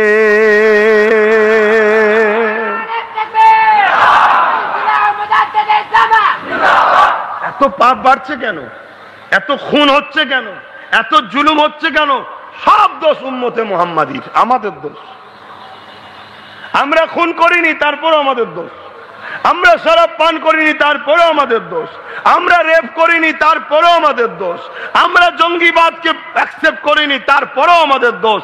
কেন? আল্লাহ আমাদেরকে প্রতিনিধি করে পাঠিয়েছে, প্রতিনিধিত্ব করার জন্য খলিফা।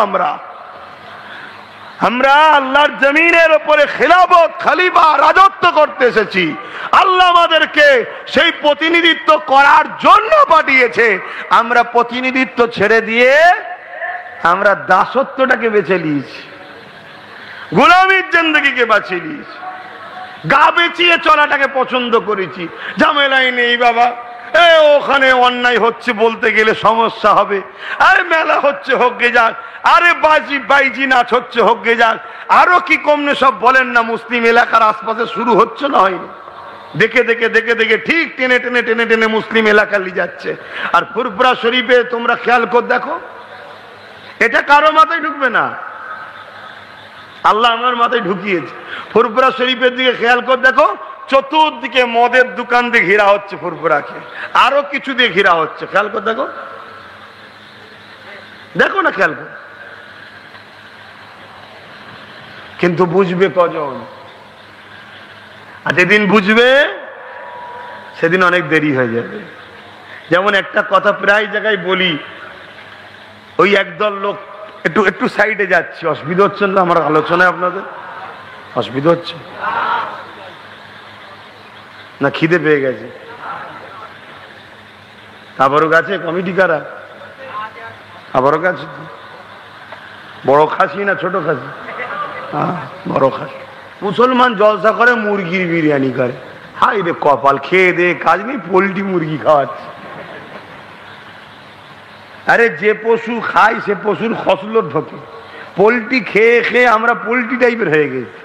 পোল্ট্রির দোকানে যাবেন, যে দেখবেন দাঁড়িয়ে দাঁড়িয়ে কিনার আগে দেখবেন 10টা পোল্ট্রি মুরগি এক জায়গায় আছে। একজন এসে বললে 1 কিলো দাও তো, কি 2 কিলো দাও তো। দোকানদার এই 10টার মধ্যে থেকে একটাকে ধরছে, বাকি 9টা মুরগি দেখছে, কোন রকম একটু ঝাপটা ঝাপটি না করলে একটা লজ্জা লাগে না, একটু দেখাতে হয়, একটু দেখালো, দেখিয়ে দিয়ে ওরই সামনে জবাই করলো বা কেটে ফেললো, যা করলো করলো, বাকিগুলো সব দেখলো, দেখার পরে আবার খেয়ে যাচ্ছে। 9টা মুরগি কি করে, আবার সেই খাচ্ছে, কোনো খেয়ালই নেই ওর একটা জাত ভাইকে কেটে ফেললো। আবার একজন এসে বললো ভাই আর একটা দাও তো, আবার একটাকে কাটলো, ওদের কোনো খেয়ালই নেই, ওরা খেয়েই যাচ্ছে খেয়েই যাচ্ছে। আমাদের দশা এটা হচ্ছে, আমার জাত ভাইকে একটা একটা করে কাটা হচ্ছে পুরো দেশে, কোনো জায়গায় গোরক্ষার নামে, কোনো জায়গায় লাভ মবলিং লাভ জিহাদের নামে, কোনো জায়গায় মিথ্যা চোর বলে।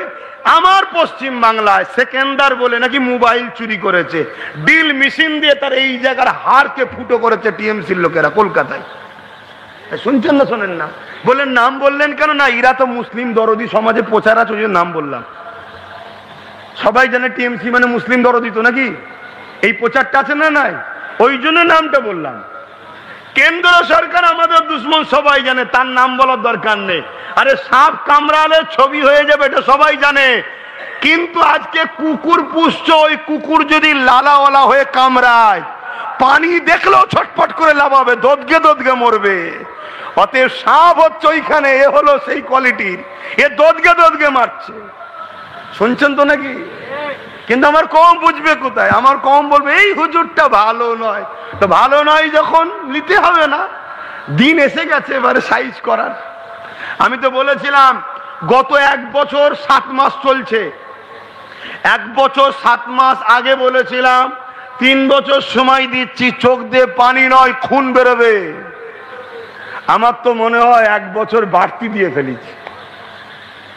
2 বছর বললে ভালো ছিল, কেন আর 2-3-4 মাসের পর থেকেই শুরু হয়ে যাবে। তারপরেও চলো 3 মাসিতে দিলাম। আজ আমারই একটা ভাই, আমি তাকে ভাই বলে মানি, হায়দ্রাবাদের বিহারের লোকেকেও বলেছে 2 মাসের মধ্যে ওদের দিশেহারা হয়ে যাবে। ভুল কিছু বলে রে, 2 মাস অপেক্ষা করো, বিহারের লোকেদের কি হয় দেখো না। আর তারপরে আমাদের পালা আসছে। এরপরও দুনিয়ার লোক সেই গাল দেবে আমাদেরকে। কারা? মুসলমানরাই গাল দেবে। আমরা হলাম তোমাদের দুশ্মন। আজ যারা মসজিদ মাদ্রাসাকে বন্ধ করে দিচ্ছে তারা হলো তোমাদের বন্ধু। যে জাত এতটুকু ভালো মন্দ বুঝতে শেখেনে, সে জাত তো ধ্বংস হবে।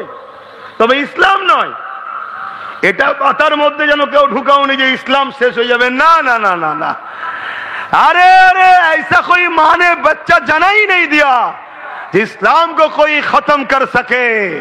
कितना भी बड़ा बड़ा जाहिल आए हैं, इस्लाम के पीछे जो शख्स हुकूमत की पावर लेके इस्लाम को खत्म करने का इरादा किए है, खुदा ताला उसको खत्म कर दिए हैं। बोलिए सुभान अल्लाह।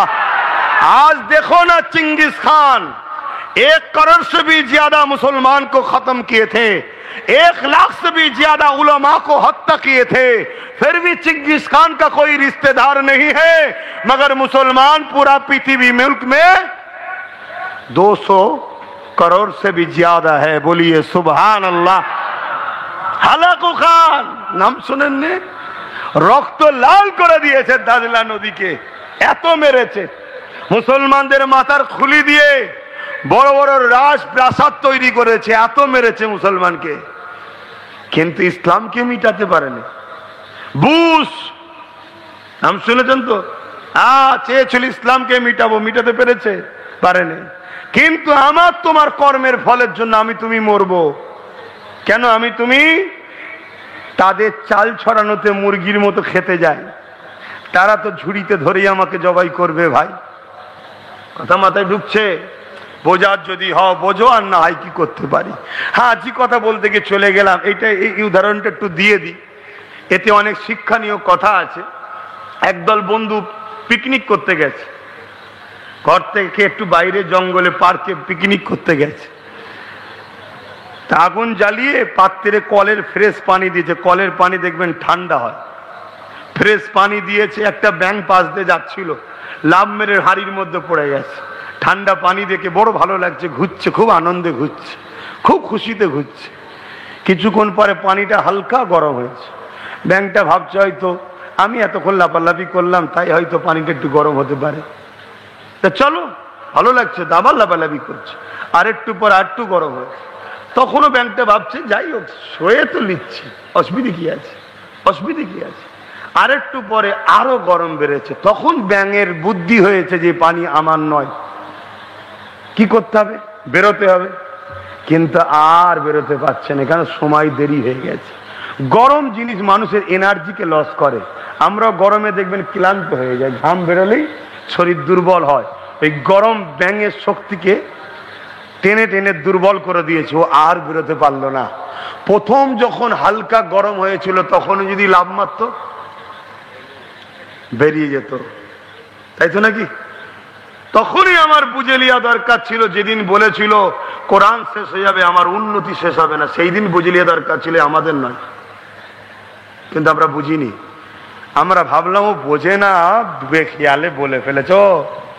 বেখেয়ালে সব বোঝে, আর এইটা কোরআনের বেলায় বুঝতে পারে না, যেটা একটা সেন্টিমেন্ট জায়গা, মানুষের ভালোবাসার জিনিস। এ কথা বুঝছেন না, বোঝেন না? আরে বাবা, বাচ্চারা হুড়ুহুড়ি করছে, তো সেই জায়গায় আমাদের দশা কিন্তু এই ব্যাঙের মতো হচ্ছে। বেশ ভালোই লাগছে তো, টাইমে টাইমে মা বোনেদের হাতে 500 1000 করে আসছে, কি কিন্তু ছেলেগুলো চাকরি করে। তুমি সোনার কাজ করো, তোমার ছেলেও সোনার কাজ করবে। তুমি দর্জির কাজ করো, তোমার ছেলেও দর্জি হবে। তুমি চাষি, তোমার ছেলেও চাষি হবে। তুমি ইমাম, তোমার ছেলেও ইমাম হবে। কেন তোমার ছেলেকে IAS IPS অফিসার করা যায় না? তোমার ছেলেকে জজ বানানো যাবে না? তোমার ছেলে স্কুল মাস্টার হতে পারে না, ডাক্তার হতে পারে না, কিন্তু চাকরি কই? যা একটু একটু ওবিসি দ্বারা পেচ্ছিল, সে ওবিসিও কেস হয়ে গেছে, জানো তো নাকি? এ খবরটা রাখো না, শুধু ঝালমুড়ি খাও। হ্যাঁ, সেখানেও 12টা বেজে গেছে। লাও চালাও, হুজুর তো খারাপ, চালিয়ে যাও। হাসেন বাবারা, ইমামে হোসাইন পাকের কথা বলছিলাম। ইমামে হোসাইন পাকের কাছে এমন করে সাহাবারা যখন শুনে নিল, তিনারাও ইমামে হোসাইন পাশে পাশে দাঁড়িয়ে গেলেন। এ যুবকেরা, এদিকে দেখা যায় ইমামে হোসাইন পাক মদিনা শরীফ থেকে মক্কা জমিনে চলে এনে, অনেক বড় কথা, মক্কা জমিনে থাকার পরে কুফা থেকে চিঠি আসতে লাগলো, ও হযরত ইমামে হোসাইন, আমরা কুফার মানুষেরা এজিদকে মানব না, আপনি চলে আসেন, আমরা আপনার হাতে বায়াত নেব, আপনাকে আমাদের নেতা লিডার বানাবো, আপনি চলে আসেন। ইমামে হোসাইন পাক সাহাবাদেরকে বলতে লাগলে, দেখো সাহাবারা, কুফার মানুষেরা অন্যায়ের পক্ষে যেতে চায় না, তারা ন্যায়ের পক্ষে থাকতে চায়, তারা আমার মাশওয়ারা নিতে চায়, আমার পরামর্শ তারা নিতে চায় যে আমি কুফার জমিনে যাব। সাহাবা হুজুররা বলতে লাগলেন, ও ভাই হযরত ইমামে হোসাইন, আপনাকে কুফার জমিনে যেতে দেব না, কেননা কুফার মানুষকে বিশ্বাস করা যায় না। কুফার মানুষেরা আপনার আব্বাজান হযরত আলীর সঙ্গে মুনাফিকি করেছে। এ যুবকেরা, হযরত আলী হুজুর এমন করে কুফার দামেস্কেতে রাজধানীকে তুলে নিয়ে গিয়েছিল, কুফার মানুষের বড় উন্নতি হয়েছিল। ওই কুফার দামেস্কে জামে মসজিদে হযরত মাওলা আলী ইমামতির জায়গাতে দাঁড়িয়ে নামাজ পড়াতে ছিলেন। ওই অবস্থায় ফজরের সময় এই নামাজিরা ইমামে হোসেন হুজুরকে, ইমামে হযরত মাওলা আলীকে শহীদ করে দিয়েছিল। ইসলামের সঙ্গে সব থেকে বড় ধোঁকা, সব থেকে বড় ক্ষতি, এবং ইসলামের বড় বড় আমল করে মহামানব গুণকে এই মুসলমান মুনাফিকরাই ক্ষতি করেছে। শুনছেন তো? আমার এই ওয়াজ শুনে অমুসলিমরা সমালোচনা করবে না, শুনছেন? এই মুনাফিক মুসলমানের সমালোচনা করবে, কেন যুগে যুগে ক্ষতি কিন্তু ইসলামের মুনাফিকরা। মাওলা আলীকে অমুসলিমদের ক্ষমতা ছিল না শহীদ করার, নামাজে হালে ফজরের সময় দাঁড়িয়ে হুজুরকে শহীদ করে দিল ওই কুফাতে। তাই সাহাবারা বলছেন, ভাই আপনাকে কুফায় যেতে দেব না, একের পর একটা একটা করে চিঠি আসতে লেগেছে। লাস্টে একটা চিঠি এসে যায়, ওই চিঠিতে অনেক সই করা রয়েছে। ইমামে হোসেন, আপনি আসেন, আমরা কুফার মানুষ আপনাকে মেনে নিতে চাই, আপনার কাছ থেকে পরামর্শ নিতে চাই। আপনি আসুন কুফার জমিনে।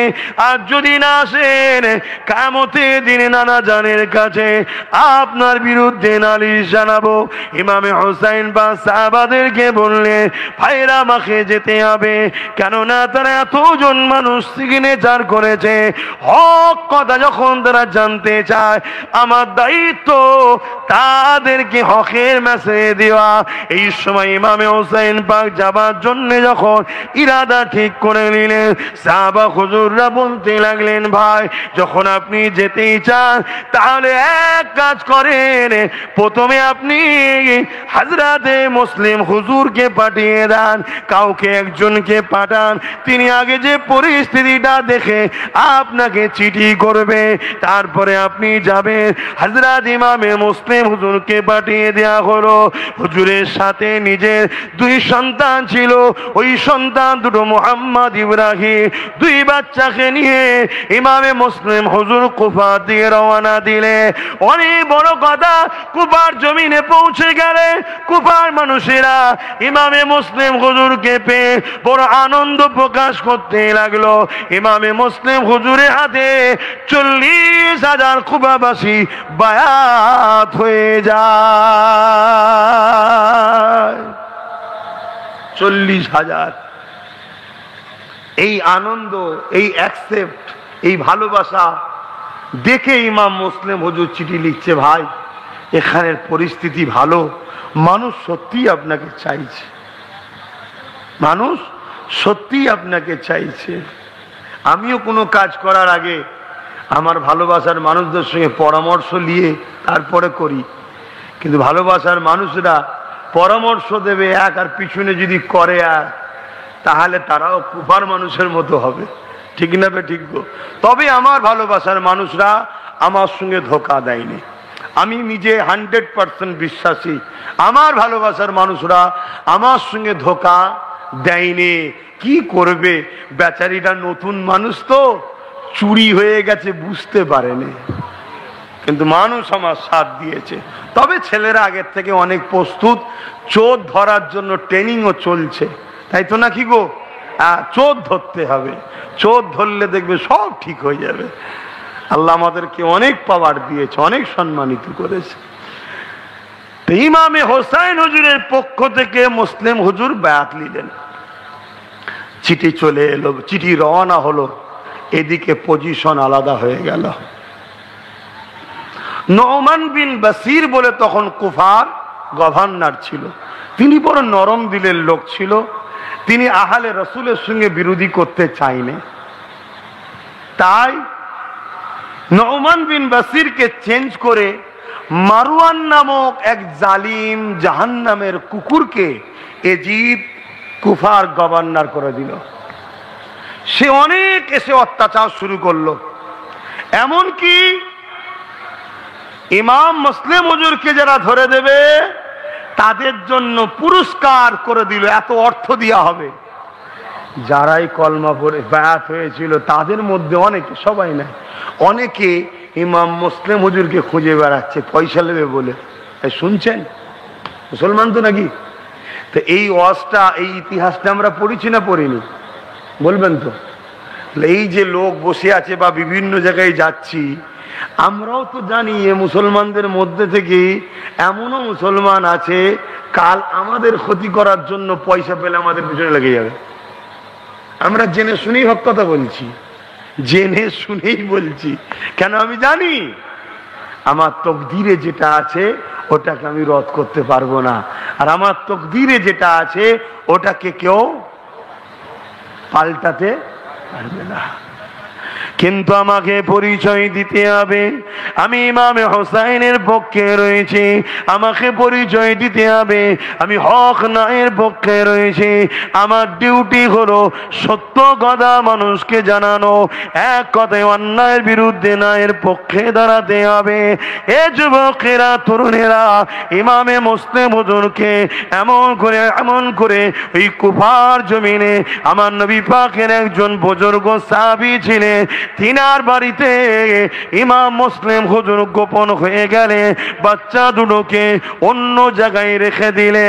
এ না জওয়ান তরুণেরা, এমন করে জানাজানি হয়ে গেল। অনেক বড় কথা, সময়ের দিকে খেয়াল করে কয়েকটা পয়েন্ট আপনাদেরকে বলি। এমন করে ওই নবী পাক সাল্লাল্লাহু আলাইহি ওয়াসাল্লামের সাহাবী হযরতে হানি সাহাবী, তিনার বাড়িতে মারওয়ান সৈন্য পাঠিয়ে দিয়ে তিনাকে বন্দি করে তুলে নিয়ে যাওয়া হলো। তিনাকে বলা হলো, এ হানি, শুনলাম তুমি নাকি মুসলিমকে সাহায্য করেছো, তোমার বাড়িতে থাকতে দিয়েছো, তাকে আমাদের হাতে তুলে দাও। আল্লাহ নবী সাহাবী বলতে লাগলে, নবী পাকের হুকুম হলো কেউ যদি তোমার কাছে আশ্রয় নেয়, তুমি তোমার অতিথিকে তোমার আশ্রয়কারীর সঙ্গে তুমি কখনো গাদ্দারি করতে পারবে না, তাকে দুশমনের হাতে তুলে দিতে পারবে না। আমি মুহাম্মদ রাসূলের মাননেওয়ালা, আমি নবী পাকের সাহাবী, এটা কখনো করতে পারি না।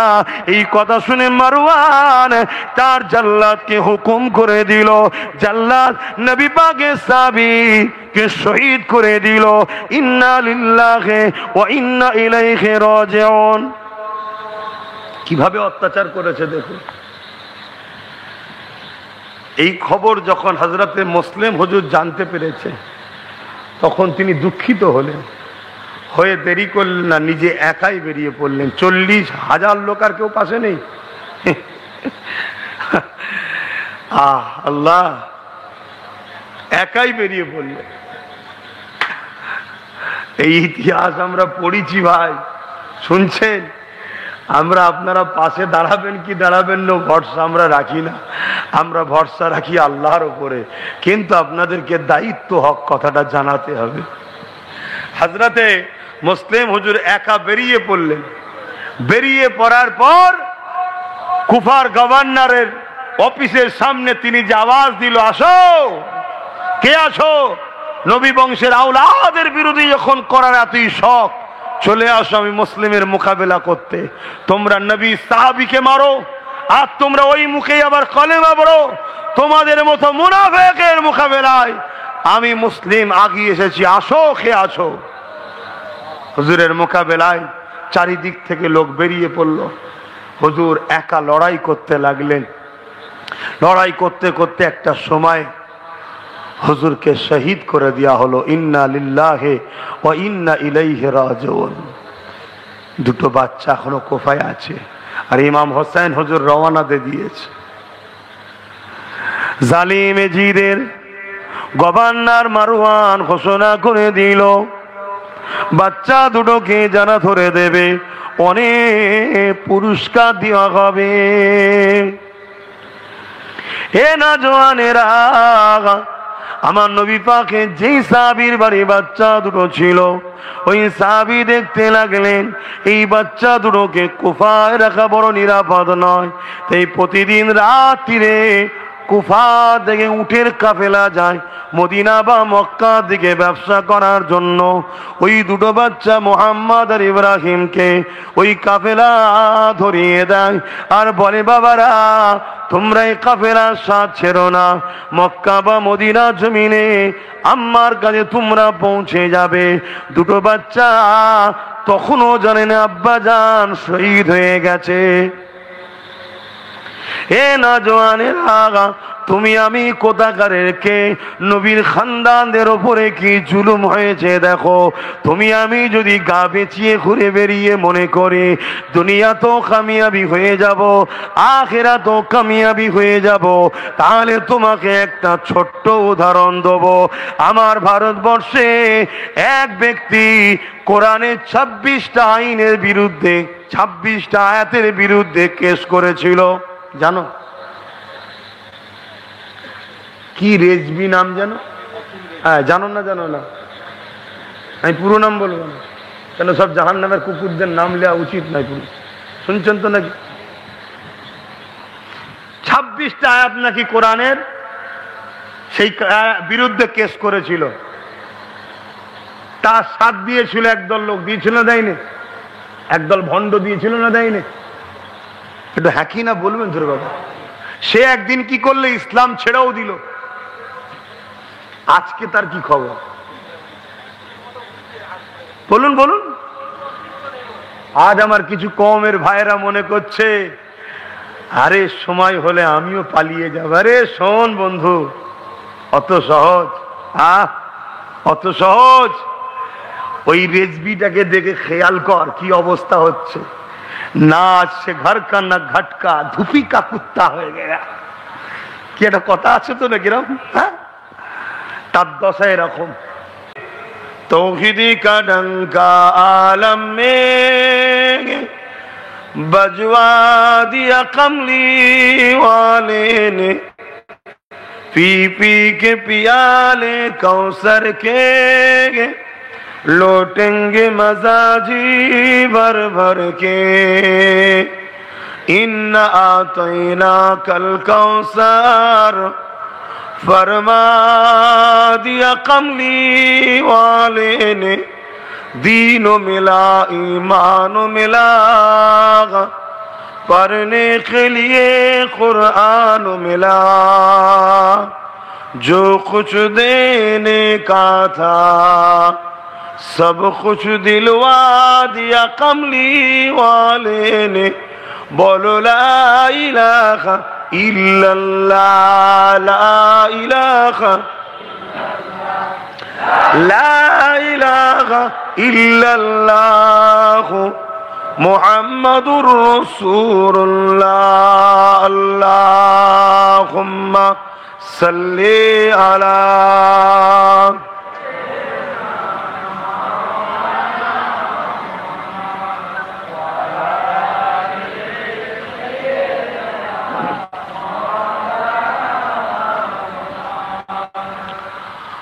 وقال الله تعالى في كلام المجيد والفرقان الحميد،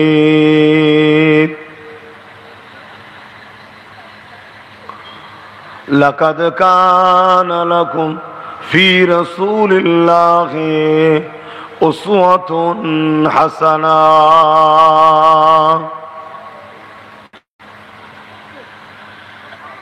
وقال النبي صلى الله عليه وسلم من أحب سنتي فقد أحبني ومن أحبني كان معي في الجنة.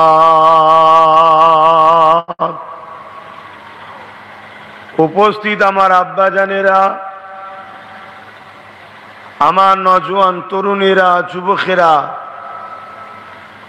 ছোট ছোট বাচ্চারা, উলামা হযরত, হাফেজে কোরআন, নামাজি, মুত্তাকি, পরেজগার ইমাম সাহেবগণেরা, দূর দূরান্তে অবস্থিতা আমাদেরই সকলের মা ও বোনেরা, আল্লাহ পাকের দরবারে শুকরিয়া। আল্লাহ আমাদেরকে এমন একটা জায়গায় নিয়ে এসে বসিয়েছেন যে জায়গা সম্বন্ধে আল্লাহ নবী হাদিস পাকের মধ্যে বলছেন দুনিয়ার বুকে এটা একটা জান্নাতের বাগান। জোরে বলুন সুবহানাল্লাহ। এবং এমন একটা মাসে, এমন একটা তারিখে আল্লাহ আমাদেরকে নিয়ে এসে বসিয়েছেন যেটা হলো আরবি মাসের প্রথম মাস মুহররম, এবং আজকে হচ্ছে ইয়াউমুল আশুরা, 10ই মুহররম আজকে। সেই দিনে আল্লাহ আমাদেরকে দিনী মাহফিল, কোরআনের মাহফিলে আসা ও বসার তৌফিক দিয়েছেন, তাই সকলে শুকরিয়া আদায় করে বলি আলহামদুলিল্লাহ। ইসলামের ইতিহাসে এই তারিখটার অনেক গুরুত্ব আছে। হযরত আব্বাজান আদম আলাইহিস সালাম গন্ধম ফল খেয়েছিলেন, এটা আব্বার ভুল ছিল না, এটা হলো একটা মাধ্যম। বাপ গন্ধম ফল খাবে তবেই তো দুনিয়ায় আসবে। আল্লাহ তাই আদম নবীকে গন্ধম ফল খেতে নিষেধ করেনি, বলেছিল গন্ধম ফল ওই গাছের কাছে যাবে না, ওই গাছের কাছে যেতে নিষেধ করেছিলেন। আবার বলেছিলেন দুনিয়ার জমিনে তোমাদেরকে পাঠিয়ে তোমাদেরই স্বামী স্ত্রীর মিলনের মাধ্যমে এই দুনিয়ায় আশরাফুল মখলুকাত মানুষ্য জাতিকে আমি আল্লাহ বানাবো। একদিকে জান্নাতের সুখ শান্তি আরাম আয়েশ, আর একদিকে আল্লাহর মাকসাদ, আল্লাহর কুদরতি উদ্দেশ্য। বাপ আদম আলাইহিস সালাম সেই গন্ধম ফল খাওয়ার দরুন জান্নাতি লিবাস খুলে দিয়ে আল্লাহ পৃথিবী নামক গ্রহতে পাঠালেন।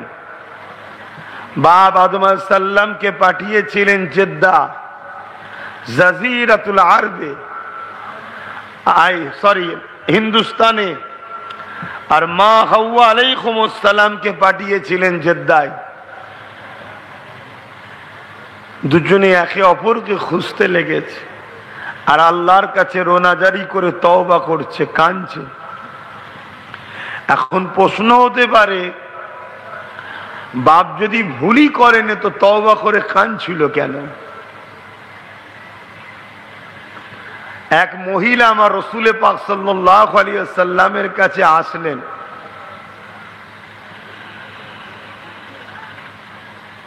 সন্তান দেখবেন বাপ মা টান খসলত নেই, বাপ যদি ভুল না করে আল্লাহর কাছে কাঁদে ও তওবা করে, সন্তান ভুল করার পরও তওবা ও আল্লাহর কাছে কাঁদাটা যেন ভুলে না যায়। জোরে বলুন সুবহানাল্লাহ। 300 বছর বাপ আদম আলাইহিস সালাম কাঁদার পর আল্লাহ পাক তিনার দুয়াকে কবুল করলেন এই আশুরাতে। জোরে বলুন সুবহানাল্লাহ। আজকে সেই দিন,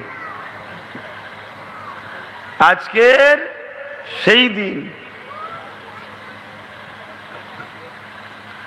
এই দিনের আরো গুরুত্ব, অ্যাসিডিটি হয়ে গেছে, যেন গরম পানি দেখাচ্ছে। এখনো তো কুরবানির হাওয়া চলছে নাকি? মহরমের সাথে কি হয়েছে? কুরবানির হাওয়া তো বাড়ি বাড়ি চলছে।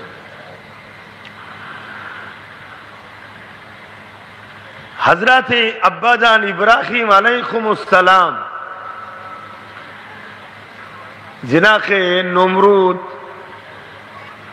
আগুনে নিক্ষেপ করেছিল, ব্যাবিলনে যে বিশাল অগ্নিকুণ্ড তৈরি করেছিল, এই দিনে আল্লাহ সেই আগুন থেকে আব্বা ইব্রাহিম আলাইহিস সালামকে উদ্ধার করেছিলেন। বললেন না সুবহানাল্লাহ? এই দিনটার গুরুত্ব কম নাকি?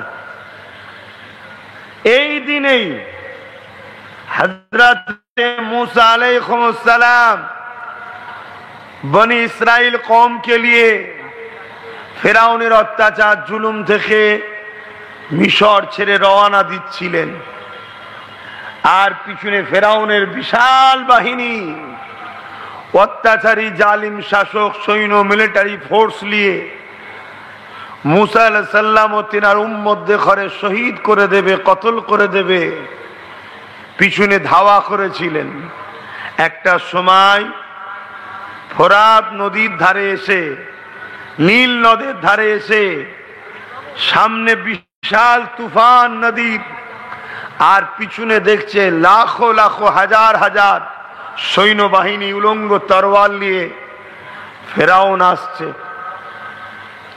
মুসা আলাইহিস সালামকে আল্লাহ হুকুম করলেন, ওই নীল নদে আসা লাঠিকে ঠেকালেন, বিশাল সুন্দর রাস্তা হয়ে গেল। জোরে বলুন সুবহানাল্লাহ। হযরতে নবী মুসা আলাইহিস সালাম কওমদের নিয়ে ওই রাস্তা দিয়ে হেঁটে হেঁটে হেঁটে হেঁটে পার হয়ে উপারে চলে গেলেন। আর এদিকে ফেরাউন এসে মাঝ নদীর মাঝ বরাবর, আর আল্লাহ পাকের নবী তার সাথীদের নিয়ে উপারে উঠে গেলেন। লাঠি আশা উঠে গেল, দুদিকের পানি এক জায়গায় হয়ে বেঈমান নিষ্ঠুর জালিম অত্যাচারী শাসক ফেরাউন ও তার সাম্রাজ্য গুন্ডা সন্ত্রাস বাহিনীকে আল্লাহ এই দিনে ধ্বংস করে বনি ইসরাইল কওমকে আল্লাহ মুক্ত করেছিলেন। জোরে বলুন সুবহানাল্লাহ। এই দিনটার কত গুরুত্ব বুঝছেন? এই দিনে হযরতে নবী আইয়ুব আলাইহিস সালাম দীর্ঘ 18 বছর বিমারে ছিলেন। আল্লাহু আকবার। এমনকি তিনার শরীরে পোকা খেয়ে খেয়ে চালনির যেমন ছিদ্র হয়ে যায়, একদিক থেকে অপর দিক দেখা যায়, হযরতে নবী আইয়ুব আলাইহিস সালামের পুরো শরীর ওরকম পোকা ছিদ্র ছিদ্র করে দিয়েছিল। এটা ছিল হুজুরের পরীক্ষা। একবারের জন্য আল্লাহ বলেনি যে আল্লাহ আমার কষ্ট হচ্ছে। যখন নবী আইয়ুব আলাইহিস সালামের জিহ্বা মুবারকে ওই পোকা যখন যেতে লাগলো, তখন নবী আলাইহিস সালাম বলেছিলেন, আল্লাহ এই জবান দিয়ে আপনাকে আমি ডাকি। জোরে বলুন সুবহানাল্লাহ। আল্লাহ পাক আইয়ুব আলাইহিস সালামের বিমার ভালো করেছিলেন এই দিনে। জোরে বলুন সুবহানাল্লাহ। আরো প্রচুর ইতিহাস ইউনুস আলাইহিস সালাম থেকে শুরু করে ইতিহাস আছে। তবে সব ইতিহাসের চর্চা থাকলেও, জানা থাকলেও, এই মাস আর এই দিন আসলে নবী পাক সাল্লাল্লাহু আলাইহি সাল্লামের নওয়াসা হযরত ইমামে হুসাইন পাক এই দিনে যে শহীদ হয়েছিলেন, সেই কারবালার ইতিহাস, সেই কারবালার মর্মান্তিক ঘটনা ওয়াকিয়া উম্মতকে বাকি সব আলোচনা ভুলিয়ে দিয়েছে।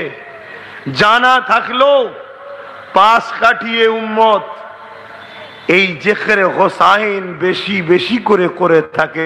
জোরে বলুন সুবহানাল্লাহ। কেননা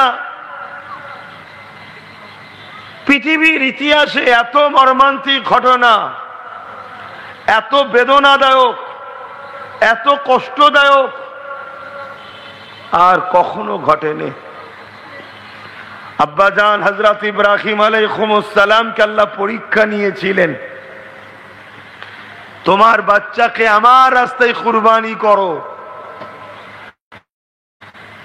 আব্বাজান ইব্রাহিম আলাইহিস সালাম আল্লাহর প্রেমে কুরবানি করতে গিয়েছিলেন, কিন্তু আল্লাহ জান্নাত থেকে দুম্বা দিয়ে ইসমাইলের পরিবর্তে দুম্বা কুরবানি করে কুরবানির হক আদায় করে গিয়েছিলেন। বলুন সুবহানাল্লাহ। কিন্তু হযরতে ইমামে হুসাইন পাক আল্লাহর জন্য, নবীর জন্য নিজের 2 সন্তান, নিজের ভাইয়ের সন্তান, বোনের সন্তান, পরিবারের 72 জন 71 জনকে শহীদ করিয়েছেন আল্লাহর জন্য। এই যে ওয়াকিয়া, এটা পৃথিবীতে দ্বিতীয় কোনো নজির নাই। এবং সব ঘটনা ঘটার পরে ইতিহাস হয়। কিন্তু ইমামে হোসাইন পাকের ইতিহাস ঘটার অনেক আগে থেকে ইতিহাস হয়ে আছে।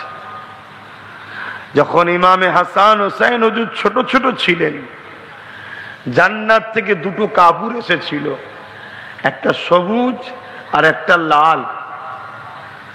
আল্লাহ নবী দুই বাচ্চার সামনে দুটো কাপড় রাখলো।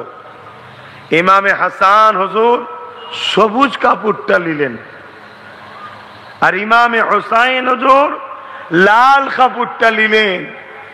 আল্লাহ নবী বলেছিলেন, আমার হাসান আল্লাহ পাক তাকে 20 পানের ওসিলায় শহীদের দরজা দিয়ে দুনিয়া থেকে ওফাত নেবে, আর আমার হোসাইন আমার উম্মতকে, আমার দ্বীনকে বাঁচাবার জন্য, আল্লাহর রাজির জন্য কারবালার মাঠে শহীদ হয়ে দুনিয়া থেকে বিদায় নেবেন। তাহলে ওয়াকিয়া নতুন নয়, মানে যে ঘটার পরে যে হচ্ছে তা নয়, আগে থেকে ওয়াকিয়া হুজুর বলছেন। হযরতে নবী মুহাম্মদ সাল্লাল্লাহু আলাইহি সাল্লাম একদিন হোসাইন পাক কে নিয়ে বসে আছেন। হযরতে মিকাইল আলাইহিস সালাম আসলেন। আল্লাহ নবী হোসাইন পাককে বড় আদর করছে। হযরতে মিকাইল আলাইহিস সালাম বলছেন, হুজুর আপনারই উম্মতের এক অংশ এই বাচ্চাকে কারবালার মাঠে বড় নির্মম ভাবে শহীদ করবে, পানি পর্যন্ত দেবে না, সব বিবরণ বলছে।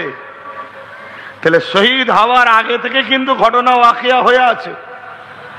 আমরা কিন্তু কেউ কোনো ঘটনা ঘটার আগে কেউ জানতো না। শহীদ তো অনেক হয়েছে।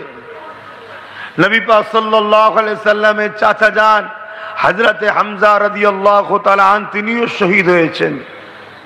এমনকি হিন্দার গোলাম ঐসি নবী চাচার কলিজাকে বার করে চিবিয়েছে। কিন্তু সেই ওয়াকিয়া শুনলেও দুঃখ লাগে, কিন্তু ইমাম পাকের কথা শুনে যে ব্যথিত হয় ওই ব্যথিত হয় না।